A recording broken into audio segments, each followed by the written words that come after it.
ಪ್ರಚಲಿತ ಈ ಕಾರ್ಯಕ್ರಮದ ಪ್ರಾಯೋಜಕರು ರೋಹನ್ ಕಾರ್ಪೊರೇಷನ್, ಸಹ ಪ್ರಾಯೋಜಕರು father Muller's charitable trust, SDM college Ujire, VK furniture and electronics. ನಮಸ್ಕಾರ. P4 ವಿಶೇಷ ಕಾರ್ಯಕ್ರಮಕ್ಕೆ ಸ್ವಾಗತ. ನಾನು ತಾರನಾಥ್ ಗಟ್ಟಿ ಕಾಪಿಕಾಡ್. ಇವತ್ತು ವಿಶ್ವ ಛಾಯಾಗ್ರಹಣ ದಿನಾಚರಣೆ, ವರ್ಲ್ಡ್ ಫೋಟೋಗ್ರಫಿ ಡೇ. ಈ ಒಂದು ದಿವಸದ ಸಂದರ್ಭದಲ್ಲಿ ನಾವು ಫೋಟೋಗ್ರಫಿ ಅಂದರೆ ಛಾಯಾಗ್ರಹಣ ಒಂದು ಕಲೆ ಮತ್ತೊಂದು ವೃತ್ತಿ, ಈ ಎರಡು ಆಯಾಮಗಳಲ್ಲಿ ಇವತ್ತು ಚರ್ಚೆ ನಡೆಸಲಿಕ್ಕಿದ್ದೇವೆ. ಇನ್ನೊಂದು ಕಡೆ ಬ್ಲ್ಯಾಕ್ ಆ್ಯಂಡ್ ವೈಟ್ ಕಾಲದ ಕಥನಗಳು ಮತ್ತು ಇವತ್ತಿನ ಡಿಜಿಟಲ್ ಯುಗದ ಸಂಭ್ರಮ, ಈ ಎಲ್ಲ ವಿಚಾರವಾಗಿ ನಾವು ಇವತ್ತು ಮಾತಾಡಲಿಕ್ಕಿದ್ದೇವೆ. ಈ ದಿನ ನಮ್ಮ ವಿಪೋರ್ ಸ್ಟುಡಿಯೋದಲ್ಲಿ ಮುಖ್ಯ ಅತಿಥಿಗಳಾಗಿ 3 ಮಂದಿ ಛಾಯಾಗ್ರಾಹಕರು ನಮ್ಮ ಜೊತೆಗಿದ್ದಾರೆ. ಪರಂ ಜೈನ್, ಯುವ ಫೋಟೋಗ್ರಾಫರ್. ನನಗೆ ನಾನು ವಿಪೋರ್ ಸ್ಟುಡಿಯೋದ ಪರವಾಗಿ ಮತ್ತು ವೀಕ್ಷಕರ ಪರವಾಗಿ ಸ್ವಾಗತ ಕೋರ್ತಾ ಇದ್ದೇನೆ. ಎನ್ನುವರವರು ಹಿರಿಯ ಫೋಟೋಗ್ರಾಫರ್ ಕರುಣಾಕರ ಕಾನಂಗಿಯವರು. ಕಾನಂಗಿಯವರೇ, ನಿಮಗೆ ಕೂಡ ಪ್ರೀತಿಯ ಸ್ವಾಗತ. ಇನ್ನೋರ್ವ ಅತಿಥಿ ಜಿನೇಶ್ ಪ್ರಸಾದ್ ಅವರು, ತಮಗೆ ಕೂಡ ಪ್ರೀತಿಯ ಸ್ವಾಗತ. ವೀಕ್ಷಕರೇ, ನಮ್ಮ ಜೊತೆಗಿರುವಂಥ ಪರಂ ಜೈನ್ ಇವತ್ತಿನ ಈ ಒಂದು ಸಂವಾದದಲ್ಲಿರುವ ಅತ್ಯಂತ ಸಣ್ಣ ಪ್ರತಿಭೆ. 13 ವರ್ಷದ ಬಾಲಕ, ಮೂಡಬಿದಿರೆಯ ರೋಟರಿ ಸ್ಕೂಲ್ನಲ್ಲಿ ಓದ್ತಾ ಇದ್ದಾನೆ.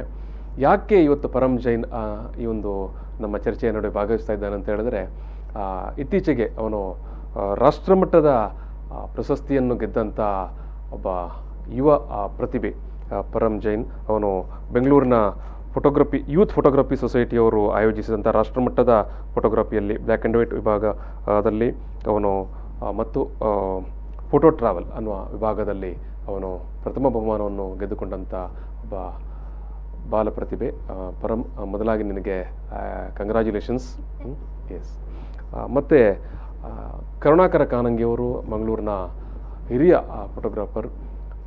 ಈ ಹಿಂದೆ ಸುಮಾರು 10 ವರ್ಷಗಳ ಕಾಲ ಹೊಸದಿಗಂತ ಪತ್ರಿಕೆಯಲ್ಲಿ ಪತ್ರಿಕಾ ಛಾಯಾಗ್ರಾಹಕರಾಗಿ ಕೆಲಸ ಮಾಡಿದವರು. ಆನಂತರ ದೀರ್ಘ ಅವಧಿಗೆ ವಿವಿಧ ಪತ್ರಿಕೆಗಳಲ್ಲಿ ಫ್ರೀಲಾನ್ಸ್ ಫೋಟೋಗ್ರಾಫರ್ ಆಗಿ, ಉದಯವಾಣಿ ಇರ್ಬೋದು, ಅಥವಾ ಆವತ್ತಿನ ಕಾಲದ ಮುಂಗಾರು ಇರ್ಬೋದು, ಜನವಾಹಿನಿ ಇರ್ಬೋದು, ಅಥವಾ ಇಂಗ್ಲೀಷ್ ಪತ್ರಿಕೆಗಳು Indian Express, Times of India ಇತ್ಯಾದಿಯಾಗಿ ಎಲ್ಲ ಪತ್ರಿಕೆಗಳಲ್ಲಿ, ಮತ್ತು ವಾರಪತ್ರಿಕೆ ತರಂಗ ಇರ್ಬೋದು, ಸುಧಾ ಇರ್ಬೋದು, ಇದರಲ್ಲೆಲ್ಲ ನುಡಿ ಚಿತ್ರಕ್ಕಾಗಿ ಅವರು ತುಂಬ ಪ್ರಸಿದ್ಧರು. ಮತ್ತು ವಿವಿಧ ಪ್ರಕೃತಿ ರಮಣೀಯ ಚಿತ್ರಗಳಿಗಾಗಿ ಕೂಡ ಅವರು ತುಂಬ ಪ್ರಸಿದ್ಧರು.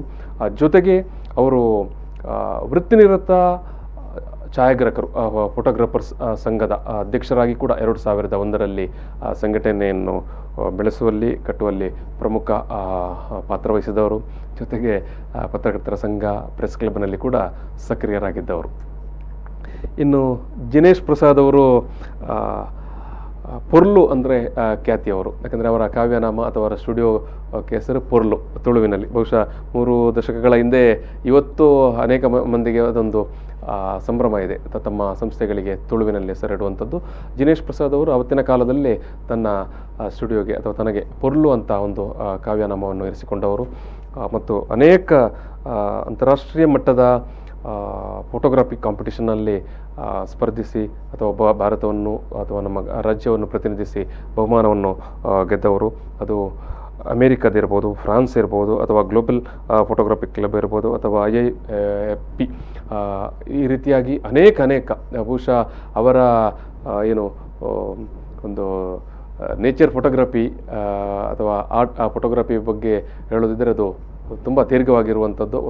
ಒಂದಷ್ಟು ವಿವರಗಳನ್ನು ಅವರು ಕೂಡ ಈ ಸಂದರ್ಭದಲ್ಲಿ ನಮಗೆ ಕೊಡಲಿಕ್ಕಿದ್ದಾರೆ.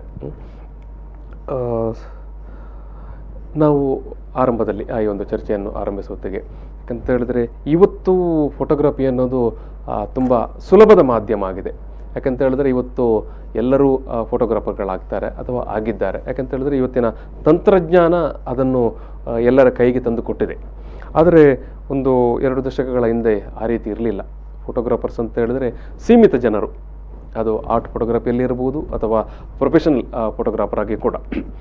ಸೊ ಇಂಥ ಒಂದು ಸನ್ನಿವೇಶವನ್ನು ಈ ತಲೆಮಾರು ಕಂಡಿದೆ? ಅಂದರೆ ಹಳೆ ಕಾಲದ ಒಂದು ಫೋಟೋಗ್ರಫಿ ಇತ್ತು ಅಥವಾ ಇವತ್ತಿನ ಡಿಜಿಟಲ್ ಯುಗದ?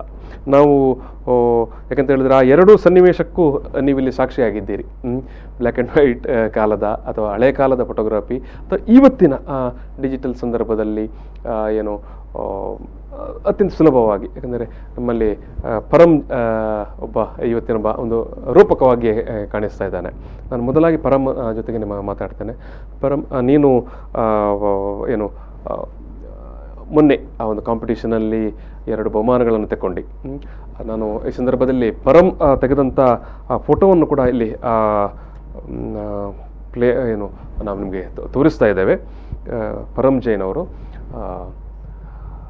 ಪರಂ, ನೀನು ಏನು ಫೋಟೋಗ್ರಫಿ ಅಥವಾ ನಿನಗೆ ಈ ಒಂದು ಫೋಟೋ ತೆಗೆಸಲಿಕ್ಕೆ ಏನು ಇದು ಪರಂ ಇಲ್ಲಿ ಈಗ ನಾವು ಇಲ್ಲಿ ನೋಡ್ತಾ ಇರುವಂಥದ್ದು ಅದು ಆಳ್ವಾಸ್ ಕ್ಯಾಂಪಸ್ನಲ್ಲಿ ಇದಂತ ಏನು ಪ್ರೊಸೆಷನ್ನ ಫೋಟೋ. ಬಹುಶಃ ಅದಕ್ಕೆ ಕೂಡ ಬಹುಮಾನ ಬಂದಿದೆ. ನಿನಗೆ ಏನು ಪ್ರೇರಣೆ? ಅಂದರೆ ತಂದೆ ಜಿನೇಶ್ ಪ್ರಸಾದ್ ಅವ್ರ ಪಕ್ಕದಲ್ಲಿದ್ದಾರೆ. ಸಾಮಾನ್ಯವಾಗಿ ತಂದೆಯೇ ಪ್ರೇರಣೆ ಆಗಿರ್ತಾರೆ. ಆದರೂ ಕೂಡ ತಂದೆಯನ್ನು ನೋಡಿಕೊಂಡು ಇದು ಕೂಡ ಈ ಒಂದು ಬ್ಲ್ಯಾಕ್ ಆ್ಯಂಡ್ ವೈಟ್ ಫೋಟೋ ಇದಕ್ಕಿಂತ ಮೊದಲೇ ಓದದ್ದು. ಅದು ಕೂಡ ಅವನು ಮೊನ್ನೆ ಬಹುಮಾನ ಪಡೆದಂಥ ರಾಷ್ಟ್ರೀಯ ಬಹುಮಾನ ಪಡೆದಂಥ ಒಂದು ಫೋಟೋ ಅದು. ತಂದೆ ಜಿನೇಶ್ ಪ್ರಸಾದ್ ಅವರು ಜೊತೆಗೆ ಇರ್ತಾರೆ, ಒಟ್ಟಿಗೆ ಇರ್ತಾರೆ. ತಂದೆಯೇ ಪ್ರೇರಣೆಯ ಅಥವಾ ಅವರು ನಿನಗೆ ಏನು ನೀನು ಫೋಟೋ ತೆಗಿಯಂತ ನಿನಗೆ ಬೆಂಬಲ ಕೊಟ್ಟರು ಅಥವಾ ನೀನು ಅವರನ್ನು ನೋಡಿ ಕ್ಯಾಮ್ರಾ ತೆಕ್ಕೊಂಡು ಫೋಟೋ ತೆಗಿಬೇಕಂತ ಮನಸ್ಸು ಮಾಡಿದ್ಯಾ? ಹೇಗೆ? ಅಪ್ಪನೇ ನನ್ನ ಫ್ರೆಂಡ್. ಫಸ್ಟಿಗೆ ನಾನು ಕ್ಯಾಮರಾ ಕೇಳಿದ್ದೆ, ಆಗ ಅವರು ಕೊಟ್ಟರು, ಮತ್ತೆ ಅವರೇ ನನಗೆ ಕಲಿಸಿಕೊಟ್ರು. ಈಗ ನೀನು ಯಾವ ಕ್ಯಾಮ್ರಾದಲ್ಲಿ ಫೋಟೋ ತೆಗಿತಿ? ನಾನು Canon 600D. Okay okay okay okay. ಇದು ಬೇರೆ ಯಾವುದಾದ್ರೂ ಟ್ರೈ ಮಾಡಿದ್ಯಾ? ಅದು ಬಿಟ್ಟರೆ ಕ್ಯಾನನ್ 600D ಬಿಟ್ಟರೆ? ಅದು ಬಿಟ್ಟರೆ ಅಪ್ಪದ್ದೆ. ಅಪ್ಪನದೇ. ಅಪ್ಪ ಬಹುಶಃ ಅಲ್ಲಿ ಟೇಬಲಲ್ಲಿ ಇಟ್ಟೋದಾಗ ತೆಗೆದು ಫೋಟೋ ತೆಗೆಯೋದಾ? ಯಾವುದನ್ನು ನಿನಗೆ ಫೋಟೋ ತೆಗಿಲಿಕ್ಕೆ ತುಂಬ ಆಸಕ್ತಿ? ಯಾವ ಸೀನರಿ, ಯಾವ ವಿಚಾರಗಳು, ಯಾವ ವಿಷಯ? ನೇಚರ್ ಇಷ್ಟ, ಮತ್ತೆ ಲ್ಯಾಂಡ್ಸ್ಕೇಪ್ ಇಷ್ಟ, ಮತ್ತೆ cultural program. Okay okay okay. Festival. Yes yes. ಈಗ ಮೊನ್ನೆ ಕಾಂಪಿಟೇಷನಲ್ಲಿ ನೀನು ಬಹುಮಾನ ಪಡೆದೆ, ನ್ಯಾಷನಲ್ ಅವಾರ್ಡ್. ಹೌದು. ಈಗ ನಿನ್ನ ವಯಸ್ಸಿನವರೆಲ್ಲ ಬಹುಶಃ ಬೇರೆ ಬೇರೆ ಸ್ಪರ್ಧೆಯಲ್ಲೆಲ್ಲ ತೊಡಗಿರ್ತಾರೆ. ನೀನೊಂದು ಯುನೀಕ್ ಆಗಿ ನಿನ್ನ ಫ್ರೆಂಡ್ಸ್ ಏನು ಹೇಳಿದರು ಈ ಸಂದರ್ಭದಲ್ಲಿ? ಈ ಸಂದರ್ಭದಲ್ಲಿ ಫ್ರೆಂಡ್ಸ್ ಕಂಗ್ರ್ಯಾಚುಲೇಟ್ ಮಾಡಿದ್ರು. ಮತ್ತೆ ಈಗ ಕೊರೋನಾ ಟೈಮ್ ಅಲ್ಲ, ಸ್ವಲ್ಪ ಕಡಿಮೆ ಓಡಾಡಲಿಕ್ಕೆಲ್ಲ ಆಗೋದಿಲ್ಲ, ಫೋಟೋಗ್ರಫಿ ಮಾಡಲಿಕ್ಕೆ ಕೂಡ ಆಗೋದಿಲ್ಲ. Okay okay. ನೆಕ್ಸ್ಟ್ ಮತ್ತೆ ನೀನು ಕಲಿತು ಏನು ಆಗಬೇಕಂತ ಇದ್ದಿ? ನಾನು ಡಾಕ್ಟರ್ ಆಗಬೇಕು. Oh, very good very good very good. ಫೋಟೋಗ್ರಫಿಯನ್ನು ಒಂದು ಹಾಬಿ ಆಗಿ ಇಟ್ಕೊಳ್ಬೇಕಂತವ? Photography only hobby. Okay okay okay okay. Nice nice nice nice. ಇದು ಸರ್ ಕರುಣಾಕರ ಕಾನಂಗಿ ಅವರೇ, ಹಳೆ ಕಾಲದಲ್ಲಿ ಈ ಬ್ಲ್ಯಾಕ್ ಆ್ಯಂಡ್ ವೈಟ್ ಫೋಟೋಗ್ರಫಿಯೇ ಆವತ್ತಿನ ಒಂದು ಮಾಧ್ಯಮ ಮತ್ತು ರೋಲ್ ಹಾಕುವಂಥದ್ದು. ಆವತ್ತಿನ ಆ ದಿನಗಳು ಹೇಗಿದ್ದವು ಅಂದರೆ ಇವತ್ತಿನ ಈ ಒಂದು ಸಂದರ್ಭಕ್ಕೆ ಕಂಪೇರ್ ಮಾಡಿದರೆ? ಅದೇ ಆ ಕಾಲದಲ್ಲಿ ಇರುವಷ್ಟು ಕಷ್ಟ ಫೋಟೋಗ್ರಫಿ ಫೀಲ್ಡಿಗೆ ಬರಲಿಕ್ಕೆ ಮೋಸ್ಟ್ಲಿ ಈಗ ಯಾರು ಸಹ ಬರ್ತಾ ಇರಲಿಲ್ಲ, ಅಂತ ಕಷ್ಟ ಇರ್ತಿದ್ರೆ. ಆಗ ಫೋಟೋಗ್ರಫಿಯನ್ನು ಈ ಬೇರೆ ಮಾಧ್ಯಮದ ಮುಖೇನ ಕಲಿಸುವಂಥದ್ದು ಯಾವುದೇ ಇದಿರಲಿಲ್ಲ. ಈವನ್ ವಿದೇಶದಲ್ಲಿ ಬುಕ್ ಎಲ್ಲ ಬರೋದು ಬಿಟ್ರೆ ನಮ್ಮ ಭಾರತದಲ್ಲಿ ಅಂತ ಫೋಟೋಗ್ರಫಿಗೆ ಅಂತೇಳಿ ಬುಕ್ ಅಂತೇಳಿ ಬರ್ತಾ ಇರಲಿಲ್ಲ. ನಾವೆಲ್ಲ ಫೋಟೋಗ್ರಫಿ ಕಲಿಬೇಕಾದ್ರೆ ಆಫೀಸ್ ಬಾಯ್ ಆಗಿ ಗುಡಿಸ್ಲಿಕ್ಕೆ ಮತ್ತೆ ಕ್ಲೀನ್ ಮಾಡ್ಲಿಕ್ಕೆ ಅಂತ ಹೇಳಿ ಸೇರಿದ್ದು ಸ್ಟುಡಿಯೋದಲ್ಲಿ ಸೇರಿದ್ದು. ಶಾಲೆ ಬಿಟ್ಟ ನಂತರ ಸ್ಟುಡಿಯೋದಲ್ಲಿ. ನೀವು ಯಾವ ಸ್ಟುಡಿಯೋಕ್ಕೆ ಸೇರಿದ್ರಿ ಸರ್? ನಾನು ಮಲ್ಪೆ ಬಸಂತ್ ಸ್ಟುಡಿಯೋದಲ್ಲಿ. ನನ್ನ ಗುರುಗಳು ಬಿ ಕೃಷ್ಣ ಅಂತ ಹೇಳಿ. ಓಕೆ. ನಾನು ಈಗ ಏನಿದ್ದೇನ ಅದಕ್ಕೆ ಅವರೇ ಕಾರಣ ಆಗಿದ್ದಾರೆ. ನಾನು 5 ವರ್ಷ ಆಗದ ಪರಿಸ್ಥಿತಿ ಯಾಕಂತ ಹೇಳಿದ್ರೆ 5 ವರ್ಷ ನಿಮ್ಗೆ ಕ್ಯಾಮರಾವನ್ನೇ ಮುಟ್ಲಿಕ್ಕೆ ಬಿಡ್ತಿರ್ಲಿಲ್ಲ, ಗುಡಿಸುವುದು ಒರೆಸುವುದು ಮಾತ್ರ. ಆಸಕ್ತಿಯನ್ನು ನೋಡಿ ಮತ್ತೆ ಅನಿವಾರ್ಯತೆ ಆಗಿ ನಾವಲ್ಲಿ ಕ್ಯಾಮರಾ ಕೈಯಲ್ಲಿ ನಮ್ಗೆ ಹಿಡಿಲಿಕ್ಕೆ ಸಾಧ್ಯ ಆಯಿತು. ಮತ್ತೆ ಆಗ ಆಕ್ಚುಲಿ ರೋಲ್ ಫಿಲ್ಮ್ ಬರುವ ಮೊದಲು ಸ್ಟುಡಿಯೋದಲ್ಲಿ ಕಟ್ ಫಿಲ್ಮ್ ಅಂತ ಹೇಳಿ ಇತ್ತು. ಕಟ್ ಫಿಲ್ಮ್ ಅನ್ನು ನಾವು ಕ್ಯಾಮರಾಕ್ಕೆ ಕ್ಯಾರಿಯರ್ ಲೋಡ್ ಮಾಡಿ, ಫೀಲ್ಡ್ ಕ್ಯಾಮರಾ ಇತ್ತು, ಬಟ್ಟೆ ತಲೆಗೆ ಹಾಕಿ ಎಲ್ಲ. Okay okay. ಆ ಫೀಲ್ಡ್ ಕ್ಯಾಮರಾದಲ್ಲಿ ಫೋಟೋ ತೆಗೆದು ಅದು ಒಂದೇ ಕ್ಲಿಕ್ ಅದು ನಿಮ್ಗೆ ಕರೆಕ್ಟ್ ಆಗಿದೆ ಇಲ್ಲ ಅಂತ ನೀವು ಅಷ್ಟು ಪರ್ಫೆಕ್ಟ್ ಆಗಿ ಇರಬೇಕು. ಈಗಿನ ಹಾಗೆ ನಿಮ್ಗೆ ಯಾವುದೇ ಫ್ರೇಮ್ ಅಲ್ಲಿ ಅದು ಕಾಣುವುದಿಲ್ಲ. ಈಗಾದ್ರೆ ನಮಗೆ ಪ್ರತಿ ಫೋಟೋ ತೆಗೆದಾಗ ಅದನ್ನು ಫ್ರೇಮ್ ಅಲ್ಲಿ ಕಾಣ್ತದೆ. ಆ ರೀತಿ ಕಷ್ಟದ, ಅವಾಗ ನೀವು ಫೋಟೋ ತೆಗೆಯುವ ಕೂಡ ನೀವು ಹಿಂದ್ಗಡೆ ನಿಂತ ಒಂದು ಬ್ಲಾಕ್ ಇದು ಹಾಕಿಕೊಂಡು ಫ್ರೇಮ್ ಅಲ್ಲಿ ನೋಡಿ ಒಂದು ಕ್ಲಿಕ್ ಮಾಡಿ. ಕೆಲವು ಸಾರಿ ಕ್ಲಿಕ್ ಅಂತ ಹೇಳಿ ಇತ್ತು, ಮತ್ತೆ ಕೆಲವು ಸಾರಿ ಕ್ಯಾಪ್ ತೆಗೆದು ಹೀಗೆ ಒಂದು ಸೆಕೆಂಡ್ ಅಲ್ಲಿ ಅದು ನಮ್ಗೆ ಮನಸ್ಸಿನಲ್ಲೇ ನಾವು ಕಲ್ಪನೆ ಮಾಡಿ, ಪಾಸ್ಪೋರ್ಟ್ ಆದ್ರೆ ಇಷ್ಟು, ಫುಲ್ ಆದ್ರೆ ಇಷ್ಟು ಅಂತ ಹೇಳಿ ನಾವು ಅದು ಕ್ಯಾಪ್ ತೆಗೆದು ಕ್ಯಾಪ್ ಇಡುದು. ಹಾಗೆ ಕ್ಲಿಕ್ ಸಿಸ್ಟಮ್ ಮತ್ತೆ ಬಂತದು. ಕ್ಯಾಪೇ ಬಂದಿತ್ತು. ಓಕೆ, ಒಳ್ಳೆ ಇಂಟ್ರೆಸ್ಟಿಂಗ್ ವಿಷಯ. ಈಗ ಸರ್, ಈಗ ನೀವು ತೆಗೆದಂಥ ಕೆಲವು ಫೋಟೋಗಳನ್ನು ನಾವಿಲ್ಲಿ ಈಗ ನೋಡುವ. ಕರುಣಾಕರ ಕಾನಂಗಿಯವರ ಕೆಲವು ಫೋಟೋಗಳು.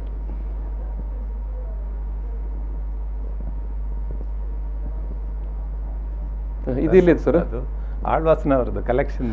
Okay okay okay okay. ಇದು ಇದರಲ್ಲಿ ಅಂತೋರಿಯಂ ಅಲ್ಲಿ, ಹೌದು, ಮನೆಯಲ್ಲಿ.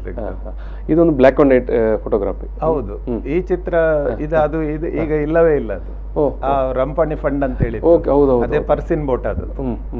ಹೌದು. ಇದು ಇಲ್ಲಿದ್ದು, ಇದು ಹಾಸನ ಜಿಲ್ಲೆಯಲ್ಲಿ ಚಾಮರಾಜಪಟ್ಟಣ ಅಂತ ಹೇಳಿ ಉಂಟು, ಅಲ್ಲಿ ತೆಗ್ದದ್ದು.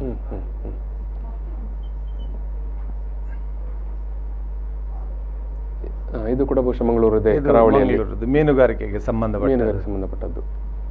ಇದು ತಣ್ಣೀರ್ ಬಾವಿಯಲ್ಲಿ ತೆಗ್ದದ್ದು, ಬ್ಲಾಕ್ ಅಂಡ್ ವೈಟ್ ಕಾಲದಲ್ಲಿ, 35 mm ಅಲ್ಲಿ ತೆಗ್ದದ್ದು. Okay okay. ಇದು ನಾಗಮಂಡಲ.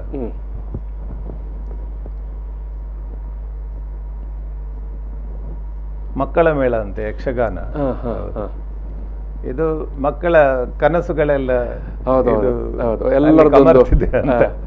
ಅರಳಿದ ಮುಖ, ಅರಳಿದ ಕಣ್ಣುಗಳು.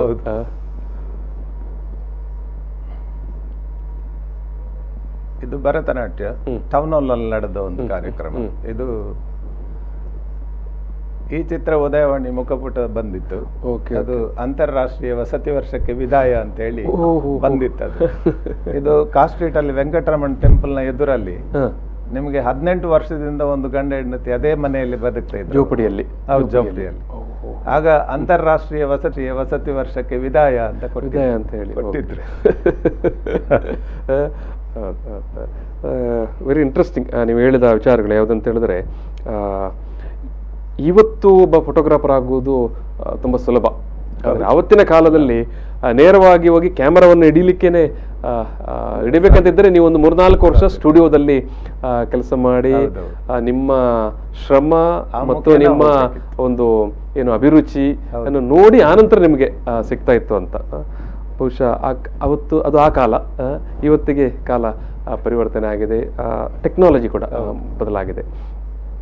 ಇರಲಿ. ಇದು ಜಿನೇಶ್ ಪ್ರಸಾದ್ ಅವರೇ, ನೀವು ಫೋಟೋಗ್ರಫಿ ಫೀಲ್ಡಿಗೆ ಎಂಟರ್ ಆದಾಗ ಯಾವ ಒಂದು ಸನ್ನಿವೇಶ ಇತ್ತು, ಯಾವ ಸ್ಥಿತಿ ಇತ್ತು, ಅದನ್ನು ನೀವು ಯಾವ ರೀತಿ ಈಗ ನೆನಪು ಮಾಡಲಿಕ್ಕೆ ಪ್ರಯತ್ನ ಮಾಡ್ತೀರಿ?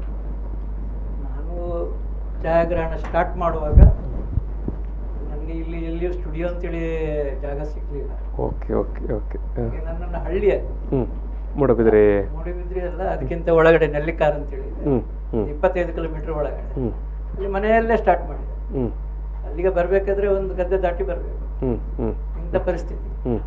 ಆದರೆ ನಾನು ಹೆಸರು ಇಡುವಾಗ ಒಂದು ಒಳ್ಳೆ ಹೆಸರು ಇಟ್ಟಿದ್ದೆ, ಪುರ್ಲು. ಹಾಗಾಗಿ ಅದು ಬಹುಬೇಗನೆ ಪ್ರಚಾರ ಆಯಿತು. ಪುರ್ಲದ ಫೋಟೋ ಬೋರ್ಡ್ ಅಂಡ ಪುರ್ಲು ನಟನೆ ಬೋರ್ಡ್ ಅಂತ. ಹಾಗೆ ಅದು ನನಗೆ ಉತ್ತೇಜನ ಕೊಟ್ಟಿದ್ದು. ಆಮೇಲೆ ನನ್ನದು ಒಂದು ಬದಲಾವಣೆ ಅಂತ ಹೇಳಿದ್ರೆ, ಆವಾಗ ಕಲರ್ ಫೋಟೋಗ್ರಫಿ ಸ್ಟಾರ್ಟ್ ಆಗಿದ್ದಷ್ಟೇ. ಈ ಬ್ಲ್ಯಾಕ್ ಆ್ಯಂಡ್ ವೈಟ್ ನಿಂದ ಕಲರ್ ಫೋಟೋ. ಒಂದು ಬ್ಲ್ಯಾಕ್ ಆ್ಯಂಡ್ ವೈಟ್ ನಾನು ಮಾಡಿಲ್ಲ.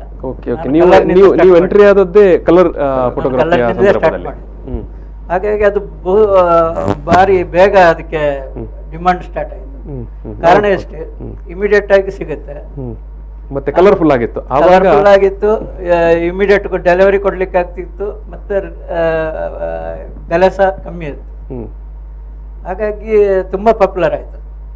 ಮತ್ತು ಇನ್ನೊಂದೇನಂತ ಹೇಳಿದ್ರೆ ಅದು ಇವತ್ತಿನ ಜನ್ರೇಷನ್ ಅವರಿಗೆ ಅದು ಗೊತ್ತೂ ಆಗಲಿಕ್ಕಿಲ್ಲ. ಯಾಕಂತ ಹೇಳಿದ್ರೆ ಆವಾಗ ಒಂದು ಕಡೆ ಬ್ಲ್ಯಾಕ್ ಆ್ಯಂಡ್ ವೈಟ್ ಫೋಟೋ, ಅದೇ ಟೈಮಲ್ಲಿ ಸೈಮಲ್ಟೇನಿಯಸ್ಲಿ ಕಲರ್ ಫೋಟೋ ಎರಡನ್ನೂ ಕೂಡ ನೋಡುವಾಗ ಕಲರ್ ಒಮ್ಮೆ ಬಹುಶಃ ಒಂದು ದೊಡ್ಡ ಒಂದು ರಂಗನ್ನೇ ಸೃಷ್ಟಿ ಮಾಡಿದ ಆ ಒಂದು ಸಂದರ್ಭ ಅದು. ನೀವು ಯಾವ ಏನು ಪರ್ಟಿಕ್ಯುಲರ್ ಫೋಟೋಗ್ರಫಿಯಲ್ಲಿ ಯಾವುದನ್ನು ನೀವು ಆಸಕ್ತಿ ಅಂದರೆ ನೇಚರ್ ಫೋಟೋಗ್ರಫಿಯೋ ಅಥವಾ ಯಾವುದನ್ನು ನೀವು ಹೆಚ್ಚು ಇಷ್ಟಪಟ್ರಿ? ನನಗೆ ಹೆಚ್ಚು ಈ ಹಳ್ಳಿ ಜೀವನ, ಹಳ್ಳಿ ಬದುಕು ಇಂಥದ್ದು ನನಗೆ ತುಂಬಾ ಇಷ್ಟ. ಕಾರಣ ಇಷ್ಟೇ, ನಾನು ಚಿಕ್ಕದಿಂದಲೂ ಇರುವಾಗಲೂ ನಾನು ಟ್ರಾವೆಲ್ ಮಾಡ್ತಾ ಇದ್ದೆ. ಕುತೂಹಲ ಜಾಸ್ತಿ, ಯಕ್ಷಗಾನ ಹೋಗೋದು, ಜಾತ್ರೆಗಳಿಗೆ ಹೋಗೋದು, ಈ ತರ. ಹಾಗಾಗಿ ನನಗೆ ಏನೋ ಒಂದು ನೋಡ್ಬೇಕು, ಅದು ಜಾತ್ರೆ ಅನ್ನೋದೇ ಒಂದು ಕಲರ್ಫುಲ್ ಆದಂತ ಒಂದು ಇವೆಂಟ್. ಅದರಲ್ಲಿ ಅಂದ್ರೆ ನಮ್ಗೆ ತುಂಬಾ ಅದರಲ್ಲಿ ಇದು ಸಿಗುತ್ತೆ, ಇನ್ಫಾರ್ಮೇಶನ್ ಸಿಗುತ್ತೆ. ಸೊ ಆ ಕಾರಣದಿಂದಾಗಿ ನಾನು ಈ ಲೈಫ್ ಸ್ಟೈಲ್ ಮತ್ತೆ ಜನಜೀವನ ಇದ್ರ ಬಗ್ಗೆ ತುಂಬಾ ಇಷ್ಟಪಡ್ತಾ ಇದ್ದೆ ಚಿಕ್ಕಂದಿನಿಂದ ಇರುವಾಗಲೂ ಹಾಗೆ. ಸೊ ಕ್ಯಾಮರಾ ಬಂದ ಮೇಲೆ ಅಂತೂ ನನಗೆ ಅದನ್ನು ರೆಕಾರ್ಡ್ ಮಾಡಲಿಕ್ಕೆ ತುಂಬ ಈಸಿ ಆಯಿತು. ಈಗ ಓಕೆ ಈಗ ಜಿನೇಶ್ ಪ್ರಸಾದ್ ಅವರದು ಒಂದಷ್ಟು ಫೋಟೋಗಳನ್ನು ನೋಡಿಕೊಂಡು ಬರೋಣ.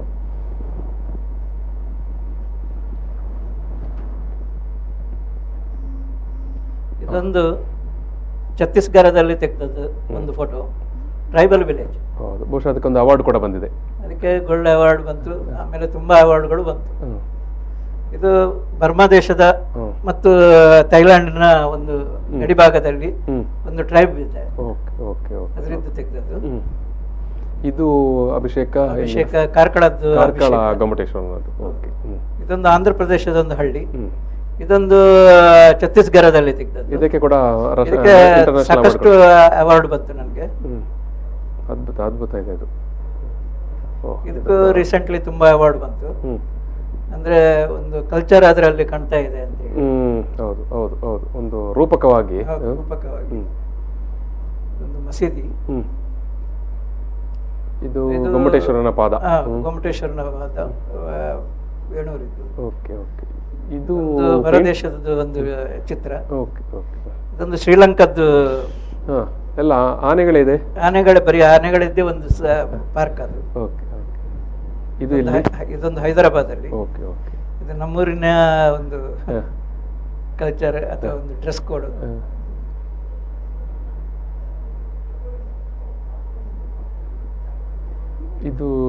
ಇದೊಂದು ಕೇರಳದಲ್ಲಿ ಅದೊಂದು ಕತ್ತಿಯನ್ನು ಹಿಡ್ಕೊಂಡು ಬಡಿತಾರೆ, ಹಾಗಾಗಿ ಅದು ತುಂಬಾ ರಕ್ತ ಎಲ್ಲ ಬರುತ್ತೆ. ಒಬ್ಬಿಬ್ರು ಅಲ್ಲ, 1000 ಮಂದಿ, 1000-2000 ಮಂದಿ ಬಂದು ಕಟ್ಕೊಳ್ಳೋದು.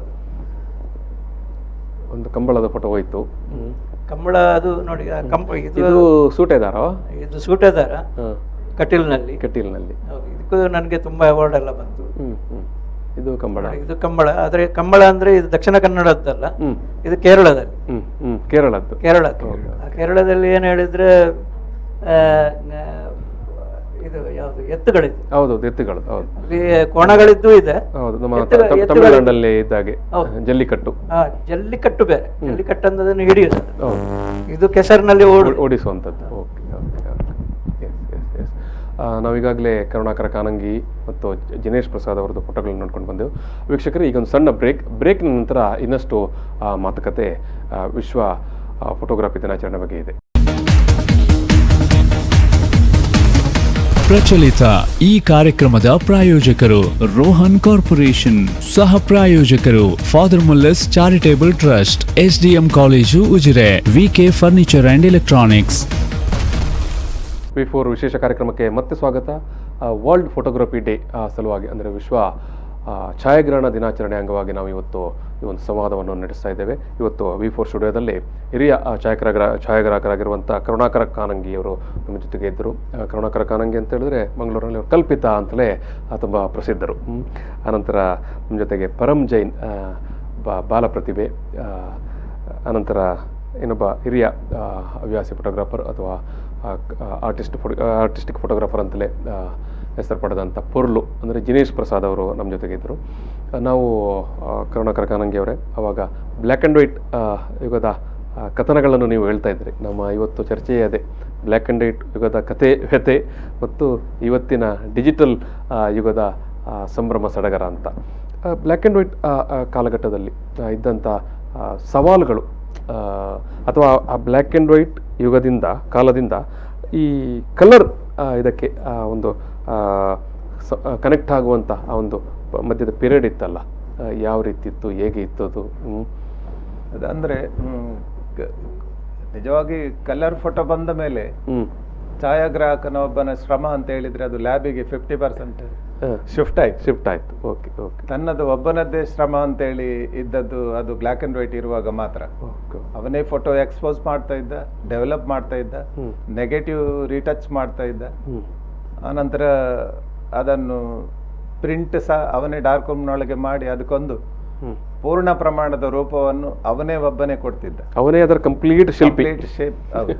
ಅದಕ್ಕೆ ಆ ಟೈಮಲ್ಲಿ ಆರ್ಟ್ ಸ್ಟುಡಿಯೋ ಅಂತ ಸಹ ಇತ್ತು. ಒಂದು ಆಕ್ಚುಲಿ ಛಾಯಾಗ್ರಹಣದ ಒಂದು ಕ್ಷೇತ್ರದಲ್ಲಿ ಕಲೆ ಅಂತ ಅವನ ತಲೆಯಲ್ಲಿದ್ದರೆ ಅದು ನಿಜವಾಗಿ ಒಂದು ರೂಪುಗೊಳ್ಳುವ ಶೈಲಿಯೇ ಬೇರೆ ಇರ್ತದೆ. ಹಿಂದಿನ ಕಾಲದಲ್ಲೆಲ್ಲ ಕೆಲವು ಸ್ಟುಡಿಯೋಗಳಿಗೆ ಆರ್ಟ್ ಸ್ಟುಡಿಯೋ ಅಂತ ರಾಯಲ್ ಆರ್ಟ್ ಸ್ಟುಡಿಯೋ, ಬಹುತೇಕ ಸ್ಟುಡಿಯೋಗಳಿಗೆ ಹಳೆ ಕಾಲದಲ್ಲಿ ಹಾಗೆ ಆರ್ಟ್ ಸ್ಟುಡಿಯೋ ಅಂತಲೇ ಹೇಳ್ತಾ ಇದ್ರು. ಹೀಗೆ ಆಕ್ಚುಲಿ ಕಲೆ ಅದರಲ್ಲಿ ಸಮ್ಮಿಳಿತ ಆದ್ರೆ ಅದು ಬಹಳ ಹೆಚ್ಚು ಚೆನ್ನಾಗಿ ಮೂಡಿ ಬರ್ತದೆ ಅಂತೇಳಿ ಆಸಕ್ತಿ. ಮತ್ತೆ ಅದೇ ಬ್ಲ್ಯಾಕ್ ಅಂಡ್ ವೈಟ್ ಕಾಲದಲ್ಲಿ ಇರುವಷ್ಟು ಕಂಪ್ಲೀಟ್ ಒಬ್ಬನ ಆ ಶ್ರಮ ಕಲರ್ ರೋಲ್ ಬಂದಾಗ ಅದು ಅರ್ಧ ಲ್ಯಾಬ್ನವರೆಗೆ ಶಿಫ್ಟ್ ಆಯ್ತದು. ನೀವು ಜಸ್ಟ್ 35 mm ಆಗ ಆಕ್ಚುಲಿ ಬ್ಲ್ಯಾಕ್ ಅಂಡ್ ವೈಟ್ ಇರುವಾಗ 120 ಅಂತ ಇತ್ತು, ಒಂದು ಸ್ವಲ್ಪ ದೊಡ್ಡ ಫಿಲ್ಮ್ ಇತ್ತು. 35 mm ಅಂದ್ರೆ ಅದರ ಅರ್ಧದಷ್ಟು ಆಯ್ತದು. ಅದು 36 ಬರ್ತಾ ಇತ್ತು ಎಕ್ಸ್ಪೋಸ್. 36 ಎಟ್ ಎ ಟೈಮ್ ನಿಮ್ಗೆ 36 ಫೋಟೋಸ್ ತೆಗಿಲಿಕ್ಕೆ. ಬ್ಲ್ಯಾಕ್ ಅಂಡ್ ವೈಟ್ ಇರುವಾಗ ಇದು ರೋಲ್ ಇರುವಾಗ ಅದರಲ್ಲಿ ನೀವು 12 ಫೋಟೋ ತೆಗಿಲಿಕ್ಕೆ ಆಗ್ತಿದ್ದು. ನಾವು ಮದುವೆಗೆ ಹೋಗುವಾಗೆಲ್ಲ ಈಗ ಕಂಟಿನ್ಯೂಸ್ ಮಾಲೆ ಹಾಕುವಾಗೆಲ್ಲ ಬೇಕಿದ್ರೆ ಅದನ್ನ ನಾವು ಅಲ್ಲಿ ಪ್ರಿಸರ್ವ್ ಮಾಡಿ ಅಂದಾಜು ಮಾಡಿಯೇ ನಾವು ಇಟ್ಟು ಮತ್ತೆ ಅದಕ್ಕೆ ತಯಾರಾಗ್ತಿದ್ದೇವೆ. ಈಗ ಏನಾಯ್ತು ಅಂತ ಹೇಳಿದ್ರೆ ಈಗ ಬಿಡಿ, ಅದು 36 ಬಂದ ಮೇಲೆ ಅಂತ ಸಮಸ್ಯೆ ಹೋಯ್ತಾ ಇರ್ತದೆ. ಅದೇ ಪ್ರಿಂಟಿಂಗ್, ನೀವು ಲ್ಯಾಬ್ ಅಲ್ಲಿ ಪ್ರಿಂಟಿಂಗ್ ಆದ ಮೇಲೆ ಫೋಟೋಗ್ರಾಫರ್ನ ಶ್ರಮ ಅರ್ಧದಷ್ಟು ಉಳಿತು. ಅಂದ್ರೆ ಅವ ಖಾಲಿ ಎಕ್ಸ್ಪೋಸ್ ಮಾಡಿ ಲ್ಯಾಬಿಗೆ ಕೊಟ್ರೆ ಆಯ್ತು, ಮತ್ತೆ ಹೋಗಿ ಹಣ ಕೊಟ್ಟು ಪ್ರಿಂಟ್ ತಂದ್ರೆ ಆಯ್ತು. ಆಗ ಅವ ಪ್ರಿಂಟ್ ಒಳ್ಳೇದು ಮಾಡಿದ್ರೆ ನಿಮ್ಮದ ಪುಣ್ಯ, ಪ್ರಿಂಟ್ ಅನ್ನು ಲಗಡಿ ತೆಗೆದ್ರೆ ನೀವು ಮಾಡಿದ ಛಾಯಾಗ್ರಹಣ ಹೋಯ್ತು. ಹಾಗೆ ಆ ತರದ್ದು ಅಂದ್ರೆ ಈಗ ಸೊಫಿಸ್ಟಿಕೇಟೆಡ್ ಮೆಷಿನ್ ಎಲ್ಲ ಬಂದದ್ರಿಂದ ಅಂಥದ್ದೇನು ಆಗ್ತಾ ಇರ್ಲಿಲ್ಲ. ಆದ್ರೆ ಬ್ಲ್ಯಾಕ್ ಅಂಡ್ ವೈಟ್ ಕಾಲದಲ್ಲಿ ನಿಮ್ಗೆ ನಾವು ಅದನ್ನು ಅಂಡರ್ ಎಕ್ಸ್ಪೋಸ್ ಆದ್ರೂ ಓವರ್ ಎಕ್ಸ್ಪೋಸ್ ಆದ್ರೂ ಸಹ ಅದನ್ನು ಬ್ಯಾಲೆನ್ಸ್ ಮಾಡ್ಲಿಕ್ಕೆ ಕೆಲವು ಕೆಮಿಕಲ್ಗಳಿದ್ದವು, ಅದನ್ನು ಕಾಂಟ್ರಾಸ್ಟ್ ಮಾಡ್ಲಿಕ್ಕೆ. ಪ್ರಿಂಟ್ ಅಲ್ಲಿ ನಾವು ಈವನ್ 3 ಗ್ರೇಡ್ ಪೇಪರ್ ಎಲ್ಲ ಬರ್ತಾ ಇತ್ತು. ನಾರ್ಮಲ್, ಹಾರ್ಡ್, ಸಾಫ್ಟ್ ಅಂತೇಳಿ ಪೇಪರ್ 3 ಗ್ರೇಡ್ ಇದು ಪೇಪರ್ ಬರ್ತಾ ಇತ್ತು. ಆ ಪೇಪರ್ ಬಹಳ ನೀವು ಬೇಕಾದಾಗೆ ಅದನ್ನು ಬಳಸಿಕೊಂಡು ಪ್ರಿಂಟ್ ಅನ್ನು ನಿಮಗೆ ಬೇಕಾದಾಗೆ ತೆಗಿಲಿಕ್ಕೆ ಸಾಧ್ಯತೆ ಇತ್ತು. ಆ ಟೈಮಿಂದ ಅದು ಈಗ ಕಲರಿಗೆ ಬಂದಾಗ ಆ ಪ್ರಿಂಟಿಂಗ್ನ ಸೆಕ್ಷನ್ ನಿಮಗೆ ಹೋಯಿತು. ಬಹುಶಃ ಇವತ್ತಿನ ಯಂಗರ್ ಜನರೇಷನ್ ಅವರಿಗೆ ಆ ಒಂದು ಬ್ಲ್ಯಾಕ್ ಅಂಡ್ ವೈಟ್ ಗೊತ್ತಿರ್ಲಿಕ್ಕೆಲ್ಲ. ಓಕೆ, ಈಗ ನಾವು ಇನ್ನೋರ್ವ ನಮ್ಮ ಕರಾವಳಿಯ ಪ್ರಸಿದ್ಧ ಛಾಯಾಗ್ರಾಹಕರಾಗಿರುವಂಥ ಆಸ್ಟ್ರೋ ಮೋಹನ್ ಅವರು ಉದಯವಾಣಿ ಪತ್ರಿಕೆಯ ಸೀನಿಯರ್ ಫೋಟೋಗ್ರಾಫರ್. ಅವರ ಕೆಲವು ಪ್ರಮುಖ ಬಹುಮಾನ ವಿಜೇತ ಫೋಟೋಗಳನ್ನ ಈಗ ನೋಡ್ಕೊಂಡು ಬರೋಣ. ಆಸ್ಟ್ರೋ ಮೋಹನ್ ಅವರು.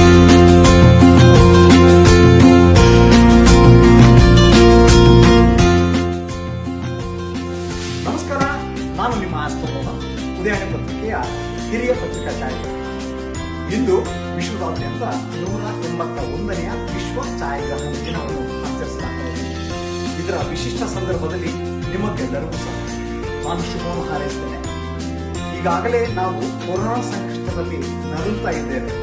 ಆ ಸಂಕಷ್ಟದ ದಿನಗಳು ಬೇಗ ತೊಲಗಿ ನಮಗೆ ಶುಭ ದಿನಗಳು ಪುನಃ ಬರಲಿ ಅಂತ ಹೇಳಿಬಿಟ್ಟು ಹಾರೈಸ್ತೇನೆ.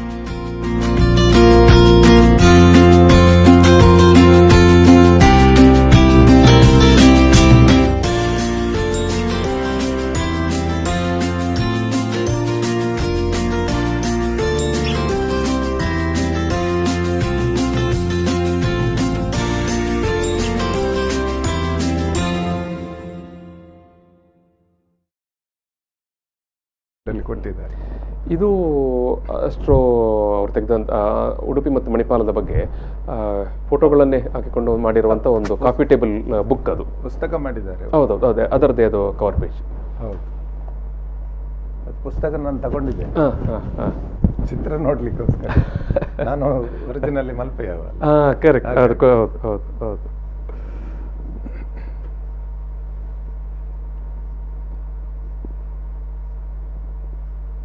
ಬಹುಶಃ ಕಾಫಿ ಟೇಬಲ್ ಬುಕ್ಗಳಿಗೆ ಕೂಡ ಇವತ್ತು ತುಂಬ ಡಿಮಾಂಡ್ ಇರುವಂಥ ಒಂದು ಸಂದರ್ಭದಲ್ಲಿ ಬಹುಶಃ ಮೋಹನ್ ಅವರು ಅದನ್ನು ಸದ್ಬಳಕೆ ಮಾಡಿಕೊಂಡ್ರು ಅಂತ ಕಾಣ್ತದೆ. ಯಾಕಂದರೆ ಬರೀ ಒಂದು ಕ್ಷೇತ್ರವನ್ನು ಉಡುಪಿ ಟು ಮಣಿಪಾಲ್ ಅನ್ನುವಂಥ ಒಂದು ಟ್ಯಾಗ್ ಲೈನಲ್ಲಿ, ಹೌದು, ಯಾಕಂದರೆ ಆ ಎರಡು ಪರಿಸರಗಳಲ್ಲಿ ಬೇಕಂದ್ರೆ ಮತ್ತೆ ಅದು ಅಂತಾರಾಷ್ಟ್ರೀಯ ಖ್ಯಾತಿಯ ಪ್ರದೇಶ ಎರಡು ಕೂಡ, ಉಡುಪಿ ಇರ್ಬೋದು ಮಣಿಪಾಲವೂ ಇರ್ಬೋದು. ಕೃಷ್ಣ ಮಠ, ಹೌದು, ಕೃಷ್ಣ ಮಠ ಮತ್ತು ಉಡುಪಿ, ಮಣಿಪಾಲ, ಮಲ್ಪೆ, ಒಳ್ಳೆಯ ಫೋಟೋಗ್ರಫಿಗಳು ಅಲ್ಲಿ ಕಂಡು. ಈಗ ಜಿನೇಶ್ ಪ್ರಸಾದ್ ಅವರೇ, ಬ್ಲ್ಯಾಕ್ ಆ್ಯಂಡ್ ವೈಟ್ ಕಾಲದ ಒಂದು ಕಥನವನ್ನು ಅವರು ಹೇಳಿದರು. ಈ ಕಲರ್ ಮತ್ತು ಡಿಜಿಟಲ್ ಈಗಿನ ಹೊಸ ಮಾಧ್ಯಮ, ನವ ಮಾಧ್ಯಮ, ಇದರ ಬಗ್ಗೆ ಮಾತಾಡೋದಾದರೆ ಬಹುಶಃ ಇದೊಂದು ಇವತ್ತಿನ ಕಾಲದಲ್ಲಿ ಎಲ್ಲರಿಗೂ ಅದೊಂದು ಥ್ರಿಲ್ ಅಥವಾ ಫ್ಯಾಷನ್ ಆದ ಆ ರೀತಿಯ ಒಂದು ಕಾಣಿಸ್ತಾ ಉಂಟು. ಯಾಕಂತ ಹೇಳಿದ್ರೆ ನೀವು ಯಾವುದೇ ಕಾಲೇಜಿಗೆ ಹೋಗ್ಬೋದು, ಅಲ್ಲಿ ಮಕ್ಕಳ ಕೈಯಲ್ಲಿ ಆ ಮೊಬೈಲ್ ಅಥವಾ ಒಂದು ಒಳ್ಳೆಯ ಕ್ಯಾಮರಾವನ್ನು ನಾವು ಕಾಣ್ತೇವೆ. ಇಲ್ಲಿ ಅವರು ಕೇವಲ ಒಂದು ಹವ್ಯಾಸಕ್ಕಾಗಿ ಅದನ್ನು ರೂಢಿ ಮಾಡಿಕೊಳ್ತಾರಾ ಅಥವಾ ಅದನ್ನೊಂದು ವೃತ್ತಿಪರತೆಗೆ ಬಳಸಿಕೊಳ್ತಾರಾ, ಹೇಗೆ ಏನು ಅಂತ? ಇವಾಗ ಛಾಯಾಗ್ರಹಣ ಅಂತ ಹೇಳುವಂಥದ್ದು ಎಲ್ಲರಿಗೂ ಕೈಗೆ ಎಟಕುವ ಹಾಗೆ ಆಗಿದೆ. ಇವರು ಕರುಣಾಕರ್ ಕಾಣಂಗಿ ಅವರು ಹೇಳಿದ ಹಾಗೆ ಆ ಟೈಮ್ನಲ್ಲಿ ಬ್ಲ್ಯಾಕ್ ಆ್ಯಂಡ್ ವೈಟ್ ಇರುವಾಗ ಅವನ ಗುರು ಅದನ್ನು ದಾರ ಎರಿಬೇಕು. ಅವರು ಹೇಳಿದಾಗ ಒಂದು ಕ್ಯಾಮರಾವನ್ನು ಕೈಯಲ್ಲಿ ಇಡಬೇಕಂತ ಇದ್ರೇನೆ ದಾರ ಎರಿಬೇಕು. ದಾರ ಎರಿಯದೆ ಅವನಿಗೆ ಛಾಯಾಗ್ರಹಣ ಕಲಿಲಿಕ್ಕೆ ಆಗ್ತಿರ್ಲಿಲ್ಲ. ಹೌದು, ಈಗ ಹಾಗೆ ಅಲ್ಲ. ಈಗ ವಿವಿಧ ಕ್ಯಾಮರಾಗಳು ಬಂದಿದೆ, ವಿವಿಧ ಟೆಕ್ನಾಲಜಿ ಬಂದಿದೆ, ಹಾಗೆ ಯಾರೂ ಛಾಯಾಗ್ರಾಹಕ ಆಗ್ಬೋದು. ಈಗ ನನ್ನ ಮಗನ ಏಜಿನಲ್ಲಿ ನಾನು ಛಾಯಾಗ್ರಹಣ ಅಂತೇಳಿ ಕಲ್ಪಿಸ್ಲಿಕ್ಕೆ ಸಹ ಸಾಧ್ಯ ಇರಲಿಲ್ಲ. ಯಾಕಂದ್ರೆ ಅದು ಕರುಣಾಕರ್ ಅವರು ಅವಾಗ ಹೇಳಿದ ಹಾಗೆ. ಈಗ ಯಾಕೆ ಅವನಿಗೆ ಅದು ಸಾಧ್ಯತೆ ಆಯ್ತು ಅಂತ ಹೇಳಿದ್ರೆ ಈಗಿನ ಉಪಕರಣಗಳು ಸುಲಭದಲ್ಲಿ ಎಟಕ್ತದೆ, ಸುಲಭದಲ್ಲಿ ನೋಡ್ಬೋದು, ಸುಲಭದಲ್ಲಿ ಕಳಿಸ್ಬೋದು. ಸೊ ಇನ್ನು ಇದರ ಬದಲಾವಣೆಗಳು ತೀವ್ರಗತಿಯಲ್ಲೇ ಆಗ್ತಾ ಇದೆ. ಸೊ ಇದನ್ನು ಯಾರು ಸಹ ಪ್ರಪಂಚದ ಎಲ್ಲ ಕೊನೆಯ ವ್ಯಕ್ತಿಗೂ ತಲುಪಿಸುವ ಮತ್ತು ತೆಗಿಲಿಕ್ಕೆ ಸಾಧ್ಯತೆ ಇರುವಂಥ ಒಂದು ಮಾಧ್ಯಮ ಆಗ್ತದೆ. ಈಗ ಇದು ಬಹುತೇಕ ನಾವು ಪ್ರೊಫೆಷನಲ್ಸ್ ಅಂತ ಬೇರೆ ಬೇರೆ ಕ್ಷೇತ್ರದ ಅವರನ್ನು ನೋಡಿದಾಗ ಕೂಡ ಅನೇಕ ಮಂದಿ ಫೋಟೋಗ್ರಫಿಯನ್ನು ಒಂದು ಹವ್ಯಾಸವಾಗಿ ರೂಢಿಸಿಕೊಂಡಿರ್ತಾರೆ. ಬಹುಶಃ ಹಳೆಯ ಕಾಲದಲ್ಲಿ ಅಂಥ ಘಟನೆಗಳು ಅಥವಾ ಅಂಥದ್ದು ತುಂಬ ಅಪರೂಪವೇ ಆಗಿತ್ತು. ಏನು ಕೇಳ್ತೇನೆ ಅಂತ ಹೇಳಿದ್ರೆ, ಈಗ ಇದನ್ನು ವೃತ್ತಿಯಾಗಿ ಆಯ್ಕೆ ಮಾಡಿಕೊಳ್ಳುವುದು ಅಥವಾ ಹವ್ಯಾಸವಾಗಿ ಆಯ್ಕೆ ಮಾಡಿಕೊಳ್ಬೇಕಾ ಮುಂದಿನ ತಲೆಮಾರಿನವರು? ವೃತ್ತಿಯಾಗಿ ಆಯ್ಕೆ ಮಾಡಿದ್ರೆ ತುಂಬ ಒಂದು ಸ್ಕೋಪ್ ಅಂತೇಳಿ ಇದೆ. ಯಾಕೆ ಹೇಳಿದ್ರೆ ಈ ಕ್ರಿಯಾತ್ಮಕ ಒಂದು ಕ್ರಿಯೇಟಿವಿಟಿ ಅಂತ ಹೇಳ್ತಾ ಇದ್ದಾರಲ್ಲ, ಅದು ಪ್ರತಿದಿನ ಬದಲಾವಣೆ ಆಗ್ತಾ ಇರ್ತದೆ.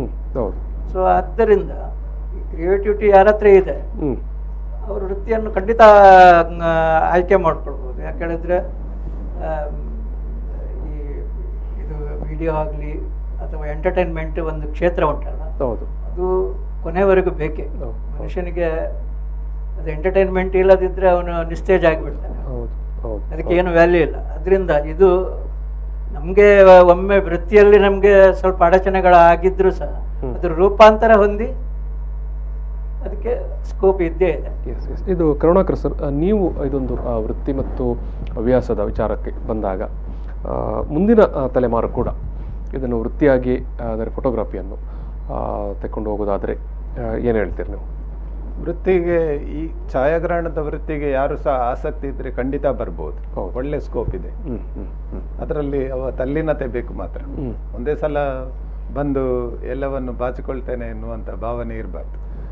ಮತ್ತೆ ಹವ್ಯಾಸ ಅಂತ ಹೇಳಿದ್ರೆ ಹಿಂದಿನ ಕಾಲದಲ್ಲಿ ತುಂಬಾ ಕಾಸ್ಟ್ಲಿ ಹವ್ಯಾಸ ಅದು. ಹೌದು ಹೌದು. ಯಾಕಂತ ಹೇಳಿದ್ರೆ ನೀವು ಒಂದು ರೋಲ್ ತಗೊಂಡ್ರೆ ಅದ್ರ 12 ಮುಗಿಸ್ಬೇಕು ಆಗ ಬ್ಲ್ಯಾಕ್ ಅಂಡ್ ವೈಟ್ ಇದ್ದಾಗ. ಈವನ್ 35 mm ಸಹ ಮಧ್ಯದಲ್ಲಿ ನೀವು ಕಟ್ ಮಾಡಿ ಅದನ್ನು ಡೆವಲಪ್ ಮಾಡುವಂತ ಅವಕಾಶ ಇರ್ತಾ ಇರಲಿಲ್ಲ.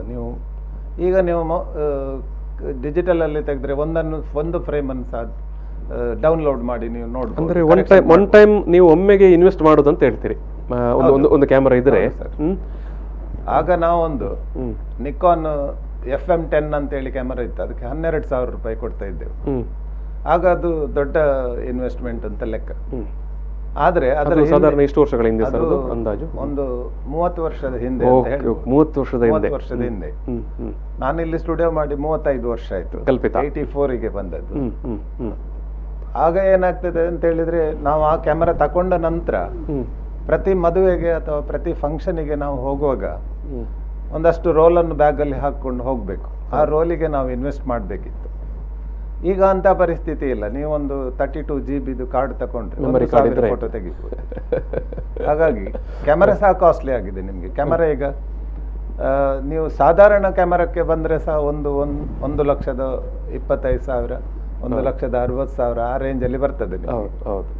ಹಾಗಾಗಿ ಪ್ರೊಫೆಷನಲ್ಗೆ ಹೇಳಿದ್ ನಾನು. ಅಮ್ಯಾಚೂರ್ಗೆ ಆದ್ರೆ ನಿಮ್ಗೆ 30,000-35,000 ಶುರುವಾಗ್ತದೆ ಡಿಜಿಟಲ್ ಕ್ಯಾಮರಾ.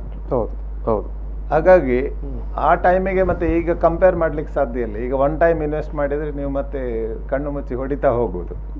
ಆಗ ಆದ್ರೆ ಪ್ರತಿ ಮದುವೆಗೆ ಹೋಗೋ ನೀವು ಒಂದು 10 ರೋಲ್ ಹಿಡ್ಕೊಂಡು ಹೋಗ್ಬೇಕಿದ್ರೆ ನಿಮ್ಗೆ 1,000 ರೂಪಾಯಿ 1,000 ಚಿಲ್ಲರೆ ಅದಕ್ಕೆ ಇನ್ವೆಸ್ಟ್ಮೆಂಟ್ ಸಪರೇಟ್ ಬೇಕಿತ್ತು. ಈಗ ಅಂತ ಸಮಸ್ಯೆ ಇಲ್ಲ. ಮತ್ತೆ ಅದರಲ್ಲಿ ಇನ್ನೊಮ್ಮೆ ಕೆಲವೊಮ್ಮೆ ನೀವು ಆವಾಗ ಒಂದು ಉಲ್ಲೇಖ ಕೂಡ ಮಾಡಿದ್ರೆ, ಒಂದು ವೇಳೆ ಫೋಟೋ ಚೆನ್ನಾಗಿ ಬರದೇ ಇರುವಂತ ಅಥವಾ ಎಕ್ಸ್ಪೋಸ್ ಹೆಚ್ಚು ಕಡಿಮೆ ಆದಾಗ. ಹೌದು ಸರ್, ಅದು ನೀವು ಇದರಲ್ಲಿ ಬ್ಯಾಲೆನ್ಸ್ ಮಾಡ್ಲಿಕ್ಕೆ ಸಾಧ್ಯ ಇತ್ತು. ಇವನ್ ಕಲರ್ ಅಲ್ಲಿ ಸಹ ಲ್ಯಾಬ್ ಅಲ್ಲಿ ಸ್ವಲ್ಪ ಕರೆಕ್ಷನ್ ಮಾಡ್ತಾ ಇದ್ರು. ಅಂತ ಪರಿಸ್ಥಿತಿ ನಮಗೆ ಅಂದ್ರೆ ಡೈಲಿ ಅದರಿಂದ ನಾವು ವರ್ಕ್ ಮಾಡುವುದರಿಂದ ನಮ್ಗೆ ಅದರದ್ದೊಂದು ಈಗ ಒಂದು ಸೆಟಪ್ ಆಗಿರ್ತಾನೆ ಒಂದು ವ್ಯಕ್ತಿ.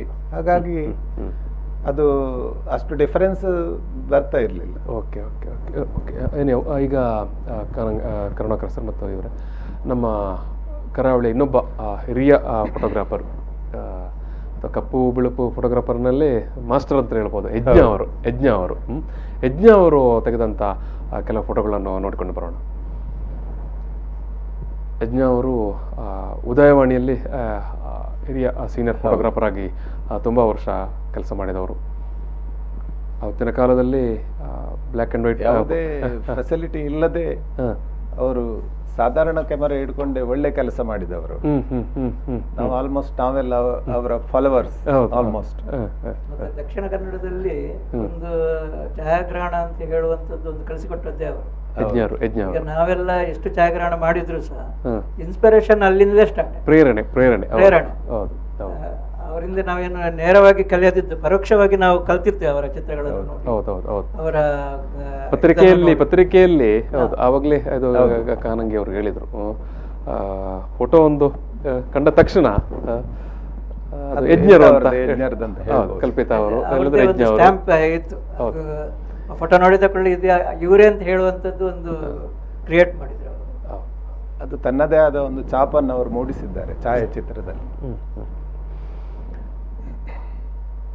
ಬಹುಶಃ ಬ್ಲ್ಯಾಕ್ ಆ್ಯಂಡ್ ವೈಟ್ ಫೋಟೋಗ್ರಫಿ ಬಗ್ಗೆ ಇವತ್ತಿಗೆ ಕೂಡ ಅದು ಮಾತನಾಡುವಾಗ ಯಜ್ಞರು ಒಂದು ರೋಲ್ ಮಾಡೆಲ್ ಆಗಿ ಕಾಣಿಸ್ತಾರೆ. ಖಂಡಿತ ಅವರು ಅದರ ಜೊತೆಯಲ್ಲಿ ಅವರು ಕಲಾಕಾರರು, ಆರ್ಟಿಸ್ಟ್ ಆಗಿ ಛಾಯಾಚಿತ್ರಗಳಲ್ಲಿ ಆ ಒಂದು ಇದು ಸೃಜನಶೀಲತೆ ಇದ್ದೇ ಇದೆ. ನಾನು ಪ್ರಾರಂಭದಲ್ಲಿ ನಿಮ್ಗೆ ಹೇಳಿದ ಹಾಗೆ ಅವರು ಆರ್ಟ್ ಸ್ಕೂಲಿಗೆ ಸಹ ಹೋಗಿದ್ದಾರೆ. BGM ಆರ್ಟ್ ಸ್ಕೂಲಲ್ಲಿ. ಹಾಗೆ ಅವರಿಗೆ ಛಾಯಾಗ್ರಹಣದ ಜೊತೆಗೆ ಅದು ಕಲೆ ಮಿಳಿತ ಆಗಿತ್ತದು. ಬಟ್ ಮತ್ತೆ ಅದು ಸರಿ ಕೂಡ, ಅವರು ಏನು ಒಂದು ಕಲಾ ಶಾಲೆಗೆ ಹೋಗಿದ್ದರು ಕೂಡ, ಮತ್ತೆ ತುಂಬ ಏನು ಫೈನ್ ಆರ್ಟ್ಸ್ ಬಗ್ಗೆ ತುಂಬ ತುಂಬ ಆಸಕ್ತರು ಅವರು. ಬಟ್ ಫೋಟೋಗ್ರಾಫರ್ ಅನ್ನೋನೇ ಒಬ್ಬೊಬ್ಬ ಕಲಾಕಾರನೇ ಅಲ್ವಾ. ಈಗ ಒಂದು ನೀವು ನಿಸರ್ಗದ್ದೇ ಇರ್ಬೋದು ಅಥವಾ ಒಂದು ಕಲಾ ಪ್ರಕಾರದ್ದೇ ಇರ್ಬೋದು, ಫೋಟೋವನ್ನು ತೆಗೆದು ಅದನ್ನು ಪ್ರೆಸೆಂಟ್ ಮಾಡಲಿಕ್ಕೆ ಅಂತ ನಿಮ್ಮ ಒಂದು ದೃಷ್ಟಿಕೋನ ಇರಬೇಕು ನೋಡಿ. ಒಬ್ಬ ಕಲಾಕಾರನ ದೃಷ್ಟಿಕೋನ ಇದ್ದರೆ ಮಾತ್ರ ಒಂದು ಒಳ್ಳೆಯ ಫೋಟೋ ತೆಗಿಬಹುದು. ಯಾಕಂದರೆ ಮತ್ತೆ ಅದು ಒಂದು ನೀವೆಲ್ಲ ಹೇಳ್ತಿರಲ್ಲ, ಒಂದು ಬೆಳಕು ಮತ್ತು ನೆರಳಿನ ಒಂದು ಸಂಯೋಜನೆ, ಛಾಯಾಚಿತ್ರ. ಹೌದು. ಓಕೆ, ನಾವು ಈ ಒಂದು ಸಂವಾದದಲ್ಲಿ ಒಂದು ಸಣ್ಣ ಬ್ರೇಕ್ ತಗೊಳ್ಳುವ. ಬ್ರೇಕ್ ನಂತರ ಮತ್ತೆ ನಾವು ವರ್ಲ್ಡ್ ಫೋಟೋಗ್ರಫಿ ಡೇಯ ಸಂದರ್ಭದಲ್ಲಿ ಇನ್ನಷ್ಟು ಚರ್ಚೆಗಳನ್ನು ಮುಂದುವರಿಸುವ. ಪ್ರಚಲಿತ ಈ ಕಾರ್ಯಕ್ರಮದ ಪ್ರಾಯೋಜಕರು ರೋಹನ್ ಕಾರ್ಪೊರೇಷನ್, ಸಹ ಪ್ರಾಯೋಜಕರು father Muller's charitable trust, SDM college Ujire, VK furniture and electronics. P4 ವಿಶೇಷ ಕಾರ್ಯಕ್ರಮಕ್ಕೆ ಮತ್ತೆ ಸ್ವಾಗತ. ವರ್ಲ್ಡ್ ಫೋಟೋಗ್ರಫಿ ಡೇ, ವಿಶ್ವ ಛಾಯಾಗ್ರಹಣ ದಿನಾಚರಣೆಯ ಸಲುವಾಗಿ ನಾವು ಇವತ್ತು ಸಂವಾದವನ್ನು ನಡೆಸ್ತಾ ಇದ್ದೇವೆ. ಹಿರಿಯ ಛಾಯಾಗ್ರಾಹಕರಾಗಿರುವಂಥ ಕರುಣಾಕರ ಕಾನಂಗಿ ಕಲ್ಪಿತಾ ಸ್ಟುಡಿಯೋದವರು ನಮ್ಮ ಜೊತೆಗಿದ್ದಾರೆ. ಅದೇ ರೀತಿಯಾಗಿ ಮೂಡಬಿದಿರೆಯ ಪೊರ್ಲು ಅಂದರೆ ಜಿನೇಶ್ ಪ್ರಸಾದ್ ಅವರು ನಮ್ಮ ಜೊತೆಗಿದ್ದಾರೆ, ಮತ್ತು ಅವರ ಪುತ್ರ ಪರಮ್ ಜೈನ್ ಇತ್ತೀಚೆಗಷ್ಟೇ ರಾಷ್ಟ್ರಮಟ್ಟದ ಸ್ಪರ್ಧೆಯಲ್ಲಿ 2 ಬಹುಮಾನವನ್ನು ಫೋಟೋಗ್ರಫಿಯಲ್ಲಿ ಪಡೆದವರು ನಮ್ಮ ಜೊತೆಗಿದ್ದಾನೆ. ಸರ್, ನಾವು ಆಗಲೇ ಬ್ಲ್ಯಾಕ್ ಆ್ಯಂಡ್ ವೈಟ್ ಯುಗದ ಕಾಲದ ಕಥನ ಹೇಗಿತ್ತಂತ ನೀವು ವಿವರಿಸಿದ್ರಿ. ಇವಾಗ ನಾವು ಡಿಜಿಟಲ್ ಮಾಧ್ಯಮ ಅಂದರೆ ಎಲ್ಲರೂ ಫೋಟೋ ತೆಗೆಯುವಂಥ ಒಂದು ಕಾಲಘಟ್ಟದಲ್ಲಿ ಇದ್ದೇವೆ. ಸರ್, ಈಗ ನಾನು ಕರುಣಾಕರ್ ಸರ್ ನಿಮ್ಮ ಹತ್ರ ಕೇಳೋದು, ನೀವು ನ್ಯೂಸ್ ಫೋಟೋಗ್ರಾಫರ್ ಆಗಿ ಕೂಡ ತುಂಬ ವರ್ಷ ಕೆಲಸ ಮಾಡಿದವರು, ಜೊತೆಗೆ ವೃತ್ತಿಪರ ಒಬ್ಬ ಛಾಯಾಗ್ರಾಹಕನಾಗಿ ಕೂಡ ಒಂದು ಮೆಮೊರೇಬಲ್ ಆದ ಒಂದು ಯಾವತ್ತೂ ಸ್ಮರಣೀಯವಾದಂಥ ಕೆಲವು ಘಟನೆಗಳು ಫೋಟೋಗ್ರಫಿ ಫೀಲ್ಡ್ನಲ್ಲಿ ನೀವು ಹೇಳುವಂಥದ್ದು ಏನಾದರೂ ನೆನಪು ಮಾಡುವಂಥದ್ದು? ಮಂಗಳೂರಿನಲ್ಲಿ ಸ್ಟುಡಿಯೋ ಮಾಡಿದಾಗ 84ರಲ್ಲಿ ಪ್ರಥಮತವಾಗಿ ಹೊಸದಿಗಂತ ನಾವು ಸ್ಟುಡಿಯೋ ಆಫೀಸ್ ಮಾಡಿದ ಹತ್ರವೇ ಪತ್ರಿಕೆಯ ಆಫೀಸ್ ಆಯ್ತು. ಹಾಗಾಗಿ ಸಂಪಾದಕರು ನನಗೆ ಫೋಟೋ ತೆಗೆದು ಕೊಡ್ಲಿಕ್ಕೆ ಹೇಳಿದ್ರು. ಆ ರೀತಿ ನಾನೊಂದು ಪತ್ರಿಕಾ ಛಾಯಾಗ್ರಹಣದ ಕ್ಷೇತ್ರಕ್ಕೆ ಪ್ರವೇಶ ಮಾಡಿದೆ. ಆ ಕಾಲದಲ್ಲಿ ಹೇಗಂತ ಹೇಳಿದ್ರೆ, ನಿಮ್ಗೆ ಈಗ ಒಂದು ಕ್ಲಿಕ್ ಮಾಡಿ ಜಸ್ಟ್ ನೀವು ಅಪ್ಲೋಡ್ ಮಾಡಿದ್ರೆ, ಮೇಲ್ ಮಾಡಿದ್ರೆ ಆಯ್ತು, ವಾಟ್ಸ್ಆಪ್ ಮಾಡಿದ್ರೆ ಆಯ್ತು. ಆ ಕಾಲದಲ್ಲಿ ಹೇಗಂತ ಹೇಳಿದ್ರೆ, ಸಂಜೆ 7 ಗಂಟೆ ಪ್ರೋಗ್ರಾಮ್ ಆದ್ರೂ ಕೂಡ ಸ್ಟುಡಿಯೋಗೆ ಬಂದು ಆ ರೋಲ್ ಅನ್ನು ಕಟ್ ಮಾಡಿ ನೀವು ಡೆವಲಪ್ ಮಾಡಿ ಆ ರೋಲ್ ಅನ್ನು ಡ್ರೈವ್ ಮಾಡಿ ಎನ್ಲಾರ್ಜರಿಗೆ ಹಾಕಿ ಪ್ರಿಂಟ್ ಮಾಡಿ ತೆಗೆದು ಕೊಡಬೇಕು ಆಫೀಸ್ಗೆ. ಕೆಲವು ಸಲ AID ಆದಾಗ AIDಗೆ ಸಹ ತಂದು ಕೊಟ್ಟದ್ದು ಉಂಟು ಟೈಮ್. ಹಾಗೆ ಅದು ಒಂದು ರೋಚಕ, ಇದು ಎಂತ ಆಸಕ್ತಿಯಿಂದ ಮಾಡಿದ್ದದನ್ನು. ಅದು ಒಳ್ಳೆಯ ರೀತಿಯಲ್ಲಿ ನಾವು ಮಾಡಿದ್ದೇವೆ. ಒಂದು 10 ವರ್ಷ ಛಾಯಾಗ್ರಹಣ ಆಸಕ್ತಿಯಿಂದ ಮಾಡಿದ್ದೇವೆ. ಮತ್ತೆ ಪತ್ರಿಕೆಯಲ್ಲಿ ನಾನು ಛಾಯಾಗ್ರಹಣ ಕ್ಷೇತ್ರಕ್ಕೆ ಪ್ರಾರಂಭದಿಂದ ಬರುವಾಗಲೇ ನನಗೆ ಏನಾದರೂ ಮಾಡಬೇಕು ಈ ಕ್ಷೇತ್ರದಲ್ಲಿ, ನನಗೆ ಆಸಕ್ತಿಯ ಚಿತ್ರಗಳು. ನಿಮ್ಮ ಪ್ರೊಫೈಲ್ ನೋಡುವಾಗ ನುಡಿ ಚಿತ್ರಗಳು ಎಲ್ಲಾ ಪತ್ರಿಕೆಗಳಲ್ಲಿ, ಹೊರಪತ್ರಿಕೆಗಳಲ್ಲಿ ಒಂದು ಫೋಟೋ, ಅದಕ್ಕೊಂದು ಸಣ್ಣ ಬರಹ ಕಾಣ್ತದೆ. ಹೌದು, ಅದೇ ರೀತಿ ನಾನು ಹೆಚ್ಚು ಪ್ರಕೃತಿಯ ಬಗ್ಗೆ ಬಹಳ ಆಸಕ್ತಿಯಿಂದ ಚಿತ್ರ ತೆಗಿತಾ ಇದ್ದೇನೆ. ಹಾಗೆ ತುಂಬಾ ಅದು ಪ್ರಕಟ ಆಗ್ತಾ ಇತ್ತು ಸರ್.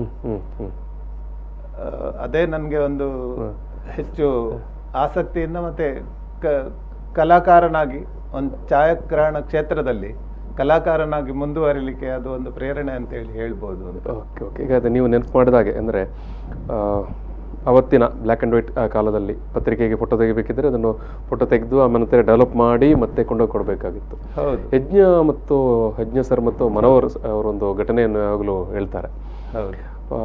ಮಂಗಳೂರು ನೆಹರು ಮೈದಾನದಲ್ಲಿ ನಡೆದಂಥ ಒಂದು ಬಹುಶಃ PV ನರಸಿಂಹರಾವ್ ಅವರು ಭಾಗವಹಿಸಿದ ಸಭೆ ಇರ್ಬೋದು. ಅದು ಆ ಫೋಟೋ ತೆಗೆದು ಡೆವಲಪ್ ಮಾಡಿದ ನಂತರ ಅದನ್ನು ಮಣಿಪಾಲ ತನಕ ಹೋಗಿ ಸಂಜೆ ಹೊತ್ತು ಮಂಗಳೂರಿನಿಂದ ಮಣಿಪಾಲ ತನಕ ಹೋಗಿ ಅಲ್ಲಿ ಎಡಿಟೋರಿಯಲ್ ಟೇಬಲ್ ಕೈಯಲ್ಲಿ ಕೊಟ್ಟು ಮರುದಿವಸ ಅದು ಪೇಪರಲ್ಲಿ ಫೋಟೋ ಬಂತು ಅಂತ. ಇವತ್ತಿನ ಸಂದರ್ಭ ಆದರೆ ನೀವು ಆವಾಗಲೇ ಹೇಳಿದಾಗ ಜಸ್ಟ್ ಕ್ಲಿಕ್ ಮಾಡಿದ್ರೆ ಆಯಿತು, ಅದನ್ನು ನಾವು ಮೇಲ್ ಮಾಡಿಯೋ ವಾಟ್ಸಪ್ ಮಾಡಿಯೋ ಕಳಿಸುವಂಥ ಒಂದು ಯುಗ ಅಥವಾ ಕಾಲಘಟ್ಟದಲ್ಲಿ ನಾವಿದ್ದೇವೆ. ಇದು ಜಿನೇಶ್ ಪ್ರಸಾದ್ ಅವರೇ, ನೀವು ಈ ಫೋಟೋಗ್ರಫಿ ಹವ್ಯಾಸಿಯಾಗಿ ದೇಶ ವಿದೇಶ ಎಲ್ಲ ಸುತ್ತಾಡ್ತಾ ಇದ್ದೀರಿ. ನೀವು ನಿಮ್ಮ ಅನುಭವವನ್ನು ಈ ಒಂದು ಫೋಟೋಗ್ರಫಿ ಸಂದರ್ಭದಲ್ಲಿ ಹೇಳೋದಿದ್ದರೆ ಏನನ್ನು ಹೇಳಲಿಕ್ಕೆ ಬಯಸ್ತೀರಿ? ಮತ್ತು ಜೊತೆಗೆ ಒಬ್ಬ ಫೋಟೋಗ್ರಫಿ ಮಾಡುವ ಸಂದರ್ಭದಲ್ಲಿ ಯಾವ ರೀತಿಯ ಒಂದು ಪ್ರಿನ್ಸಿಪಲ್ಸ್ ಅಥವಾ ಒಂದು ನಾವು ಕೋಡ್ ಆಫ್ ಕಾಂಡಕ್ಟ್ ಅಂತ ಹೇಳ್ತೇವೆ ರೂಢಿಸಿಕೊಂಡಿರಬೇಕು ಅಂತ ಹೇಳಲಿಕ್ಕೆ ಬಯಸ್ತೀರಿ? ಮೊದಲು ನಿಮ್ಮ ಅನುಭವದಿಂದ. ಟ್ರಾವೆಲಿಂಗ್ ಫೋಟೋಗ್ರಫಿ ಮಾಡುವಾಗ ನಾವು ತುಂಬ ಜಾಗ್ರತೆ ವಹಿಸ್ಬೇಕಾಗುತ್ತೆ. ನಾವು ಅಂದರೆ ಖಾಲಿ ಬಿಲ್ಡಿಂಗ್ ಇದ್ದು ತೆಗೆಯುವುದಲ್ಲ, ನಾವು ಇಂಟೀರಿಯರ್ ಹೋಗ್ತೇವೆ, ನಾವು ಒಂದು ಹಳ್ಳಿಯಲ್ಲಿ ಹೋಗ್ತೇವೆ. ಅಲ್ಲಿ ಹೋಗುವಾಗಲೂ ನಾವು ಒಂದು ಒಳ್ಳೆ ಪರ್ಮಿಷನ್ ಕೇಳಬೇಕು. ನೋಡಪ್ಪ ನಾನು ತೆಗಿತೇನೆ ಅಂತೇಳಿ ನಮ್ಮಷ್ಟಕ್ಕೆ ಸೀದಾ ತೆಗಿಬಾರ್ದು. ಅದು ಕೆಲವು ಸಂದರ್ಭದಲ್ಲಿ ಅದು ತುಂಬ ಸಮಸ್ಯೆ ಉಂಟು ಮಾಡ್ತದೆ ನಾವು ಸೀದಾ ತೆಗೆದ್ರೆ. ಹಾಗಾಗಿ ನಾವು ಈಗ ಇಲ್ಲಿ ದಕ್ಷಿಣ ಕನ್ನಡದಲ್ಲಿ ತುಂಬ ಒಳ್ಳೊಳ್ಳೆ ಫೋಟೋಕ್ಕೆ ಚಾನ್ಸಸ್ ಇದೆ. ಯಕ್ಷಗಾನ ಆಗುತ್ತೆ, ಕೋಲ ಆಗುತ್ತೆ, ಕಂಬಳ ಆಗುತ್ತೆ, ತುಂಬ ಆ್ಯಕ್ಟಿವಿಟೀಸ್ ಇದೆ. ಸೊ ನಾವು ಏನಾಗ್ತದೆ ಹೇಳಿದ್ರೆ, ನಾವು ಈಗ ಫೋಟೋಗ್ರಾಫರ್ ಆಗಿ ನಾವು ಕೆಲವು ತೆಗೆಯುವಾಗ ನಾವು ರಿಸ್ಟ್ರಿಕ್ಷನ್ ಇರಬೇಕಾಗುತ್ತೆ. ಕೆಲವೊಮ್ಮೆ ಹೇಳ್ತಾರೆ ನೀನು ತೆಗಿಬೇಡ, ನೀನು ಮುಂದೆ ಬರಬೇಡ ಹೇಳ್ತಾರೆ. ನಾವು ಆ ಟೈಮ್ನಲ್ಲಿ ನಾವು ಅವರಿಗೆ ಗೌರವ ಕೊಡಬೇಕಾಗುತ್ತೆ. ಸರಿ ಸರಿ ಸರಿ. ಆ ಸನ್ನಿವೇಶಕ್ಕೆ ವ್ಯಕ್ತಿಗಳಿಗೆ ಆಚರಣೆಗೆ ನಾವು ಗೌರವ ಕೊಡಬೇಕಾಗುತ್ತೆ. ಯಾಕೆ ಹೇಳಿದ್ರೆ ಇಲ್ಲೊಂದು ಇವೆಂಟ್ ಆದ್ರೆ ಅಂತ ಹೇಳಿದ್ರೆ ಒಂದಷ್ಟು ಕ್ಯಾಮರಾಗಳು ಬರ್ತದೆ, ಒಂದಷ್ಟು ಮೊಬೈಲ್ ಕ್ಯಾಮರಾಗಳು ಬರುತ್ತೆ, ಎಲ್ಲರೂ ಬಂದು ತೆಗೆಯುವವರೇ ಆ ಈವೆಂಟ್ ಅನ್ನು ಇದನ್ನು ನೋಡುದಿಲ್ಲ. ಅಥವಾ ನೀವೊಂದು ಜಲಪಾತಿಗೆ ಹೋಗಿ ಅಲ್ಲಿ ಎಲ್ಲರ ಕೈಯಲ್ಲಿ ಮೊಬೈಲಲ್ಲಿ ತಕೊಂಡ ಜಲಪಾತ ನೋಡುದಿಲ್ಲ, ಫೋಟೋ ತೆಗೆದೇ ಕಾರ್ಯಕ್ರಮ ಆಗುತ್ತೆ. ಸೊ ಈ ಟ್ರೆಂಡ್ ಇರಬಾರ್ದು. ಹೌದು ಹೌದು. ಈಗ ನೀವು ಇಷ್ಟೆಲ್ಲ ಟ್ರಾವೆಲ್ ಮಾಡುವಾಗ ನಿಮಗೇನಾದರೂ ಮೆಮೊರೇಬಲ್ ಅಥವಾ ಥ್ರಿಲ್ಲಿಂಗ್ ಆಗುವಂಥ ಏನಾದರೂ ಫೋಟೋಗ್ರಫಿ ಸಂದರ್ಭದಲ್ಲಿ ಅಥವಾ ಏನಾದರೂ ದೊಡ್ಡ ಅಡಚಣೆ ಆದಂಥ ಘಟನೆಯೋ? ನಾನೊಂದು ಕೇರಳಕ್ಕೆ ಹೋಗಿದ್ದೆ ಇತ್ತೀಚೆಗೆ, ಒಂದು ವರ್ಷದ ಹಿಂದೆ. ಸರಿ. ಅಂದರೆ ತೆಯ್ಯಂ ಇದ್ದು ಒಂದು ಛಾಯಾಗ್ರಹಣ ಮಾಡಬೇಕು ಅಂತೇಳಿ ಹೋಗಿ ರಾತ್ರಿ ಎಲ್ಲ ಹೇಳಿದ್ರೆ ನಮ್ಮ ಇಲ್ಲಿಯ ಒಂದು ಭೂತ ಆರಾಧನೆಯ ಪ್ರಕಾರವೇ ಆರಾಧನೆ ಅದು. ಅಲ್ಲಿ ಅವರು ತೆಯ್ಯಂ ಅಂತ ಹೇಳ್ತಾರೆ. ಸೊ ಅಲ್ಲಿ ತೆಗೆಯುವಾಗ ನನ್ನ ಜೊತೆಯಲ್ಲಿ ಇನ್ನೊಬ್ಬ ವಿಡಿಯೋಗ್ರಾಫರ್ ಇದ್ದ. ಅವನು ಅಲ್ಲಿಯ ಲೋಕಲ್ನವನೇ. ನಾನು ಹೊರಗಿನಿಂದ ಬಂದವ. ಆ್ಯಕ್ಚುಲಿ ನನಗೆ ಅಲ್ಲಿ ಎಲ್ಲ ಯಾರೂ ಪರಿಚಯ ಇರಲಿಲ್ಲ. ಸರಿ ಸರಿ. ಆದರೂ ನಾನು ಅಲ್ಲಿ ಹೋಗಿ ತೆಗಿತಾ ಇದ್ದೆ. ಒಂದು ಚಿಕ್ಕ ಒಂದು ಹೆಚ್ಚು ಜನ ಇರಲಿಲ್ಲ, ಒಂದು 200 ಮಂದಿಯ ಒಂದು ಗ್ಯಾದರಿಂಗ್. ಅಲ್ಲಿ ಏನು ಹೇಳ್ತಾರೆ ಅದಕ್ಕೆ ಅವ್ರದ್ದೇ ಒಂದು ಇದಿದೆ, ಶಬ್ದ ಇದೆ. ಆದರೆ ಆ ಛಾಯಾಗ್ರಾಹಕನ ಅದೊಂದ್ರೆ ಒಂದು ಅಳತೆ ಮೀರಿ ಮುಂದೆ ಹೋಗಿದ್ದಾನೆ. ಮುಂದೆ ಹೋದಾಗ ಅಲ್ಲಿಯ ತೆಯ್ಯಮ್ಮ ಅವನನ್ನು ಮಗಚಿ ಹಾಕಿ ಅವನ ಕ್ಯಾಮರಾ ಎಲ್ಲ ಪುಡಿ ಪುಡಿ ಮಾಡಿ ನನ್ನ ಕಣ್ಣ ಎದುರಲ್ಲಿ. ನಾನು ಸ್ವಲ್ಪ ಹಿಂದೆ ಇದ್ದಿದ್ರಿಂದ ನಾನು ಬಚಾವಿದೆ. ನನಗೆ ಅದೊಂದು ಬಹಳ ಒಂಥರ ಹೆದರಿಕೆಯೂ ಆಯಿತು. ಅದರಲ್ಲಿ ಒಂದು ಪಾಠವೂ ಇದೆ, ಮತ್ತೊಂದು ಎಚ್ಚರಿಕೆ ಹೌದು, ಪಾಠವೂ ಇದೆ. ಯಾಕೆ ಹೇಳಿದ್ರೆ ಅವರವರ ಕಾರ್ಯಕ್ಷೇತ್ರದಲ್ಲಿ ಅವರವರು ಮಾಡಬೇಕು. ನಾವು ಅದನ್ನು ಬಿಟ್ಟು ಅವರಿಗೆ ಉಪದ್ರ ಆಗುವಾಗ ಮಾಡಬಾರ್ದು. ಹಾಗೆ ನಾವು ಎಲ್ಲ ಜಾಗದಲ್ಲೂ ಇರುತ್ತೆ. ಟ್ರಾವೆಲಿಂಗ್ ಹೋಗುವಾಗ ಪ್ರತಿಯೊಂದು ಜಾಗದಲ್ಲೇ ಅಂಥದ್ದು ಒಂದು ಸಂದರ್ಭ ಬಂದೇ ಬರುತ್ತೆ. ಹೌದು. ನೀವು ಅದನ್ನು ತೆಯ್ಯಂ ನೆನಪು ಮಾಡುವಾಗ ನಮ್ಮ ಕರಾವಳಿ ಭಾಗದಲ್ಲಿ ಭೂತಾರಾಧನೆ ಸಂದರ್ಭದಲ್ಲಿ ಕೂಡ ಅನೇಕ ಮಂದಿಗೆ ಅಂತ ಒಂದು ಅಂದ್ರೆ ಭೂತ ಅಲ್ಲಿಯ ಆರಾಧನೆ ನೋಡುದಿಲ್ಲ, ಇವರು ವಿಡಿಯೋದಲ್ಲಿ ತೆಗೆಯುತ್ತರಲ್ಲೇ ಇರ್ತಾರೆ. ಮತ್ತೊಂದು ನೀವು ಹೇಳಿದಾಗೆ ಒಂದು ಏನು ಲಕ್ಷ್ಮಣ ರೇಖೆಯನ್ನು ದಾಟಿ ಮುಂದೆ ಹೋಗಿ ತೀರಾ ಕ್ಲೋಸ್ ಅಪ್ ಮಾಡಿ ಫೋಟೋ ತೆಗೆಯುವ ಸಂದರ್ಭದಲ್ಲಿ ಅಡಚಣೆ ಉಂಟಾಗಿ ಅಲ್ಲಿ ಏನು ಆ ಆರಾಧನೆಗೆ ತೊಡಕಾಗುವಂಥದ್ದು, ಆವಾಗ ಕ್ಯಾಮರಾವನ್ನು ಕಸಿದುಕೊಳ್ಳುವಂತ. ಹಾಗಾಗಿ ಇವಾಗ ಎಲ್ಲರಿಗೂ ಸಾಧ್ಯತೆ ಇದೆ ಛಾಯಾಗ್ರಹಣ ಮಾಡಲಿಕ್ಕೆ. ಅವರನ್ನು ಸ್ವಲ್ಪ ಜಾಗರೂಕತೆಯಲ್ಲಿ ಮತ್ತೊಂದು ಸಂಪ್ರದಾಯಕ್ಕೆ ರೆಸ್ಪೆಕ್ಟ್ ಕೊಡ್ಲೇಬೇಕು. ಏನು ಈಗ ಲೋಕಲ್ ಸಂಪ್ರದಾಯ ಇದೆ, ಕಂಬಳ ಇರಲಿ, ಯಕ್ಷಗಾನ ಇರಲಿ, ಅಥವಾ ಯಾವುದೇ ಆರಾಧನೆ ಇರಬಹುದು. ಸರಿ, ಅದೊಂದು ಬಾರಿ ಇವತ್ತಿನ ಕಾಲದ ಫೋಟೋಗ್ರಾಫರ್ಗಳು ಅಥವಾ ಯಾವುದೇ ಹವ್ಯಾಸಕ್ಕಾಗಿ ಫೋಟೋ ತೆಗೆಯುವರು ಕೂಡ ಅದನ್ನು ನೆನಪಿನಲ್ಲಿ ಇಟ್ಕೊಳ್ಬೇಕಾದ. ಅಂದರೆ ಯಾವತ್ತೂ ಕೂಡ ಅಂದರೆ ಕಾನ್ಷಿಯಸ್ ಆಗಿರಬೇಕಾದ ವಿಚಾರ. ಹೌದು. ಈಗ ನಾವು ಇನ್ನೊಂದು ಫೋಟೋ ನೋಡುವ. ಕೇಶವ ವಿಟ್ಲ ಅವರು ಇವತ್ತು ನಮ್ಮ ಜೊತೆಗಿಲ್ಲ. ಅವರು ದಿವಂಗತರಾಗಿದ್ದಾರೆ. ವಿಟ್ಲದವರು ಮಂಗಳೂರಿನಲ್ಲಿ ಕೂಡ ಮುಂಗಾರು ಪತ್ರಿಕೆಯಲ್ಲಿ ಪತ್ರಕರ್ತರಾಗಿ ಅದು ಫೋಟೋಗ್ರಾಫರ್ ಆಗಿ ಕೆಲಸ ಮಾಡಿದವರು. ಇದೊಂದು ಅವರು ಏನು ಆಮೆಗಳು ತೆಂಗಿನ ಮರದಲ್ಲಿ ಕೂತದ್ದು. ಹೌದೌದು. ಅದ್ರ ಬಗ್ಗೆ ಭಾರಿ ಇಂಟ್ರೆಸ್ಟಿಂಗ್ ವಿಷಯ ಇದೆ. ಆಮೇಲೆ ಕೇಶವ ವಿಟ್ಲ ಅವರು ಬೆಂಗಳೂರಿನಲ್ಲಿ ಫೋಟೋಗ್ರಾಫರ್ ಆಗಿ ತುಂಬ ವರ್ಷ ಪತ್ರಿಕೆಯಲ್ಲಿ ಕೆಲಸ ಮಾಡಿದವರು. ಅವರದೊಂದು ಬುಕ್ ನನ್ನ ಹತ್ರ ಉಂಟು, ಅವರು ಟ್ರಾವೆಲ್ ಒಂದು ಬುಕ್ ಮಾಡಿದ್ದಾರೆ. ಹೌದೌದು ತಗೊಂಡಿದ್ದಾರೆ. ಹೌದು ಹೌದು. ಅದು ಆಮೆಗಳದ್ದು ಫೋಟೋ ಅದು ಅವರ ಊರಿನಲ್ಲಿ ಅವರು ತೆಗೆದದ್ದು. ಅದು ಅದರ ವಿಷಯವನ್ನು ಅವರು ಒಂದು ಸಂದರ್ಭದಲ್ಲಿ ಹೇಳಿದ್ರು. ಯಾಕಂದರೆ ಸಾಮಾನ್ಯವಾಗಿ ಬೇರೆ ಯಾವುದೇ ಪ್ರಾಣಿಗಳದ್ದು ಫೋಟೋ ತೆಗೆಯುವಾಗ ಅದು ಅಷ್ಟು ನಿಮಗೆ ಇದು ಮಾಡೋದಿಲ್ಲ, ಯಾವುದಾದ್ರೂ ಒಂದು ಕಾರ್ನರಲ್ಲಿ ನಿಲ್ತದೆ ಅಥವಾ ನಿಮಗೆ ಮುಖ ನೋಡಲಿಕ್ಕೆ ಸಿಗ್ತದೆ ಅಥವಾ ತೋರಿಸ್ತದೆ. ಆಮೆ ತುಂಬ ಸೂಕ್ಷ್ಮ ಜೀವಿ, ಅದು ಮನುಷ್ಯರನ್ನು ಕಂಡ ತಕ್ಷಣ ಪಳಂಕ ಅಂತ ನೀರಿಗೆ ಹಾರಿ ಬಿಡ್ತದೆ ಅಥವಾ ಎಲ್ಲಾದರೂ ಅಡಗಲಿಕ್ಕೆ ನೋಡ್ತದೆ. ಅವರ ಊರಿನಲ್ಲಿ ತೋಟದ ಬದಿಯಲ್ಲಿ ಹೋಗ್ತಾ ಇದ್ದ, ಗದ್ದೆ ಬದಿಯಲ್ಲಿ ಹೋಗ್ತಾ ಇರುವಾಗ ಪ್ರತಿ ದಿವಸ ಒಂದು ಅಬ್ಸರ್ವ್ ಮಾಡಿದ್ರಂತೆ, ಒಂದು ಆ ಕೆರೆ ಹತ್ರ ಹೋಗುವಾಗ ಪಳಂಕ ಅಂತ ಒಂದು ಸೌಂಡ್ ಬರ್ತದೆ, ಅಂದರೆ ಏನೋ ನೀರಿಗೆ ಭಾರವಾದ ವಸ್ತು ಬಿದ್ದ ಹಾಗೆ. ಒಂದು ದಿವಸ ಅವರಿಗೆ ಅದು ಕಂಡಿತ್ತು, ಅದೊಂದು ಆಮೆ, ಅಂದರೆ ಆ ಕೆರೆಗೆ ಅಡ್ಡವಾಗಿ ಒಂದು ತೆಂಗಿನ ಮರ ಇತ್ತು, ಅದು ಆ ಕೆರೆ ಹೌದು ಒಂದೊಂಥರ ಬಿದ್ದ ಸ್ವರೂಪದಲ್ಲಿ ಅಲ್ಲಿ ಬಂದು ಕೂತ್ಕೊಳ್ತಾ ಇತ್ತು. ಯಾರಾದರೂ ಮನುಷ್ಯರು ಅಡ್ಡಾಡೋದು ನೀರಿಗೆ ಬೀಳ್ತಾ ಇತ್ತು.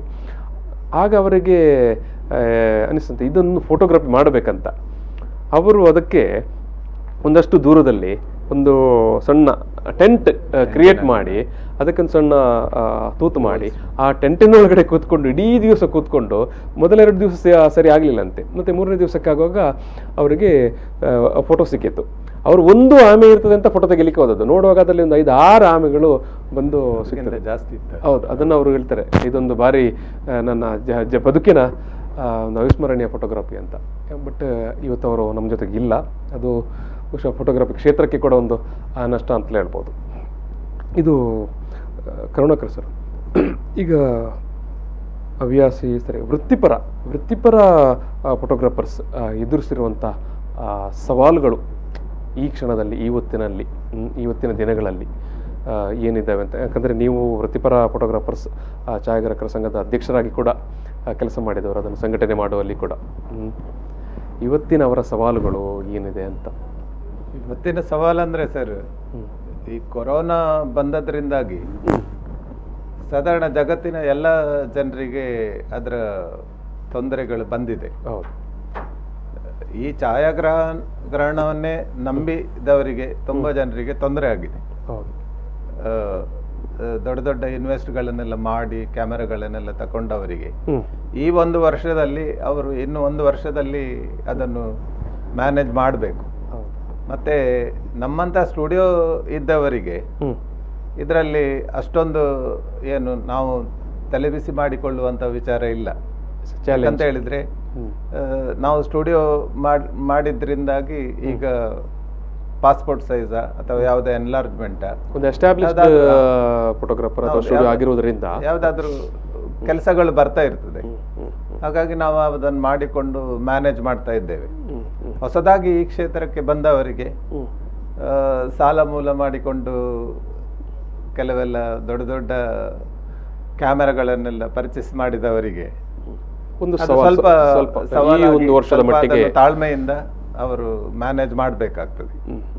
ಬಟ್ ವೃತ್ತಿಯಲ್ಲಿ ಆಪ್ಷನ್ ಯಾವತ್ತೂ ಇದ್ದೇ ಇರ್ತದೆ. ಹೌದು ಸರ್. ಈಗ ಬೇರೆ ಕೆಲವು ವೃತ್ತಿಯ ಹಾಗೆ ಎಲ್ಲೋ ವ್ಯಾನಿಷ್ ಆಗಿ ಹೋಗ್ತದೆ, ಎಲ್ಲೋ ಅವಕಾಶಗಳು ಸೀಮಿತ ಆಗ್ತದೆ ಅನ್ನುವಂಥ ಒಂದು ಇದಿಲ್ಲ ಸರ್. ಅವಕಾಶಗಳು ಮುಂದೆ ಸಹ ಇದೆ. ಸ್ವಲ್ಪ ದೊಡ್ಡ ಗಾತ್ರದಲ್ಲಿದ್ದದ್ದು ಅದು ಗಾತ್ರ ಸಣ್ಣದಿರ್ಬಹುದು. ಈಗ ಮದುವೆ ಎಲ್ಲ 50 ಜನರಿಗೆ ಅಂತ ಸರ್ಕಾರ ಒಂದು ನಿಯಮ ಮಾಡಿದೆ.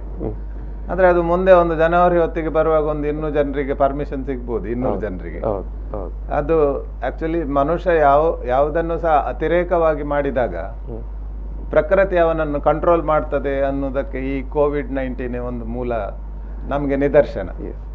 ಯಾವುದನ್ನು ಸಹ ಮನುಷ್ಯ ಅತಿರೇಕವಾಗಿ ಮಾಡಬಾರದು.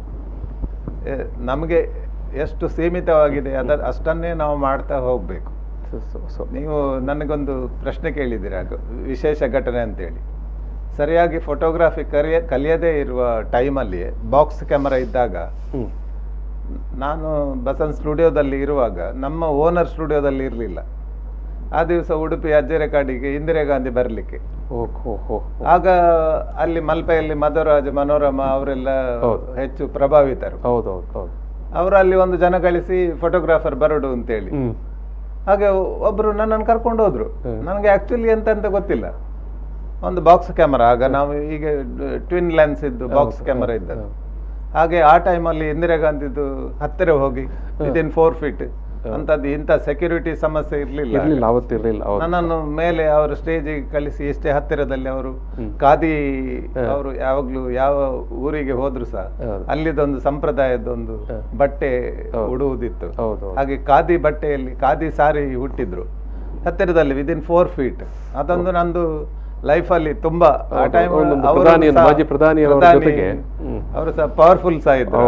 ಹಾಗಾಗಿ ಜಗತ್ತು ಯಾವತ್ತು ನೆನಪಿಸುವಂತ ಪ್ರಧಾನಿ ಅಂತ ಒಂದು ಅನುಭವ ನಂಗೆ ಅದೊಂದು ಬಾರಿ ಥ್ರಿಲ್ ಕೊಟ್ಟಿದೆ. ಇದು ಜಿನೇಶ್ ಅವರೇ, ಒಬ್ಬ ಹವ್ಯಾಸಿ ಫೋಟೋಗ್ರಾಫರ್ ಆಗಿ ಅವರಿಗೆ ಈಗ ಒಂದು ಕಡೆ ಈಗ ಎಲ್ಲರ ಕೈಯಲ್ಲಿ ಕ್ಯಾಮರಾಗಳಿದ್ದಾವೆ, ಮುಂದೆ ಇರುವಂಥ ಸ್ಕೋಪ್ಗಳು ಅವಕಾಶಗಳು ಏನು? ಖಂಡಿತ ಇದೆ. ಈ ಕ್ಷೇತ್ರದಲ್ಲಿ ತುಂಬಾ ಅವಕಾಶ ಇದೆ. ಇವರು ಹೇಳಿದಾಗ ಸ್ಟುಡಿಯೋ ಅಂತೇಳಿ ಅಲ್ಲ, ಸ್ಪರ್ಧೆಗಳು ತುಂಬಾ ಸ್ಪರ್ಧೆಗಳು ನಡೀತಾ ಇರ್ತದೆ. ಸ್ಪರ್ಧೆಗಳು ನಡೀತದೆ ಅಲ್ಲ, ನಾನು ವೃತ್ತಿಯಲ್ಲಿ ಹೇಳೋದಿದ್ರೆ ತುಂಬಾ ಅವಕಾಶಗಳಿದೆ. ಮೀಡಿಯಾಗಳಿದೆ, ಎಂಟರ್ಟೈನ್ಮೆಂಟ್ ಇಂಡಸ್ಟ್ರಿ ಇದೆ. ಸೊ ಅದಕ್ಕೆಲ್ಲ ಈ ಛಾಯಾಗ್ರಹಣ ಎಂಬುದು ಒಂದು ಮುಖ್ಯ, ಬೇಕೇ ಬೇಕದು. ಛಾಯಾಗ್ರಹಣ ಇಲ್ಲದ ಒಂದು ಬದುಕನ್ನು ಕಲ್ಪಿಸಲಿಕ್ಕೆ ಸಾಧ್ಯ ಇಲ್ಲ, ಫೋಟೋಲಿಕ್ಕೆ ಸಾಧ್ಯ ಇಲ್ಲ. ಅದು ನಿರಂತರ. ಹಾಗಾಗಿ ನಮ್ಮ ನೆನಪಿಗೆ ಫೋಟೋ ಒಂದು ಸಾಕ್ಷಿಯಾಗಿದೆ. ಈ ಸಲಕರಣೆಗಳು ಬದಲಾವಣೆ ಆಗಿರ್ಬೋದು, ಹೌದು, ಆದ್ರೆ ಅದು ನಿರಂತರ. ಮತ್ತೆ ಈ ಸ್ಪರ್ಧೆಗಳು ಕೂಡ ಈಗ ಮೊದಲಿಗಿಂತಲೂ ಜಾಸ್ತಿ ಉಂಟಾ? ಖಂಡಿತ ಇದೆ. ಈಗ ತುಂಬಾ ಸ್ಪರ್ಧೆಗಳು ನಡೀತಾ ಇದೆ ವಿಶ್ವದಲ್ಲಿ. ಅದನ್ನು ಭಾಗವಹಿಸುವಿಕೆಯು ತುಂಬಾ ಇದೆ, ಟಫ್ ಇದೆ. ಮೊದಲಿನಷ್ಟು ಸುಲಭ ಇರಲಿಲ್ಲ. ಮೊದಲು ತೆಗೆಯೋದು ಸ್ವಲ್ಪ ಟಫ್ ಇತ್ತು, ಈಗ ತೆಗೆಯೋದು ಸುಲಭ ಆಗಿದೆ. ಕಾಂಪಿಟೇಷನ್ ಟಫ್, ಯಾಕಂದ್ರೆ ಎಲ್ಲವೂ ನೇರ ಆಗಿದೆ.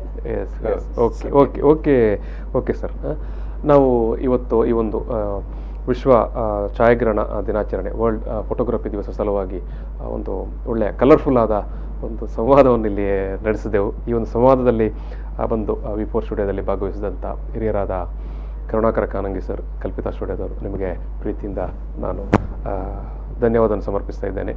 ಅದೇ ರೀತಿ ಯುವ ಭರವಸೆಯ ಫೋಟೋಗ್ರಾಫರ್ ಪರಂ ಜೈನ್, ನಿನಗೆ ಕೂಡ ಪ್ರೀತಿಯ ಧನ್ಯವಾದಗಳು. ಅದೇ ರೀತಿ ಪೊರ್ಲು ಜಿನೇಶ್ ಪ್ರಸಾದ್ ಸರ್, ನಿಮಗೆ ಕೂಡ ಪ್ರೀತಿಯ ಧನ್ಯವಾದಗಳು.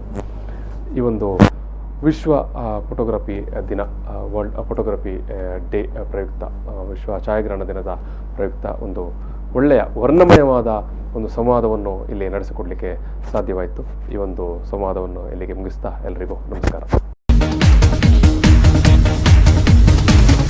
ಪ್ರಚಲಿತ ಈ ಕಾರ್ಯಕ್ರಮದ ಪ್ರಾಯೋಜಕರು ರೋಹನ್ ಕಾರ್ಪೊರೇಷನ್, ಸಹ ಪ್ರಾಯೋಜಕರು father Muller's charitable trust, SDM college Ujire, VK furniture and electronics.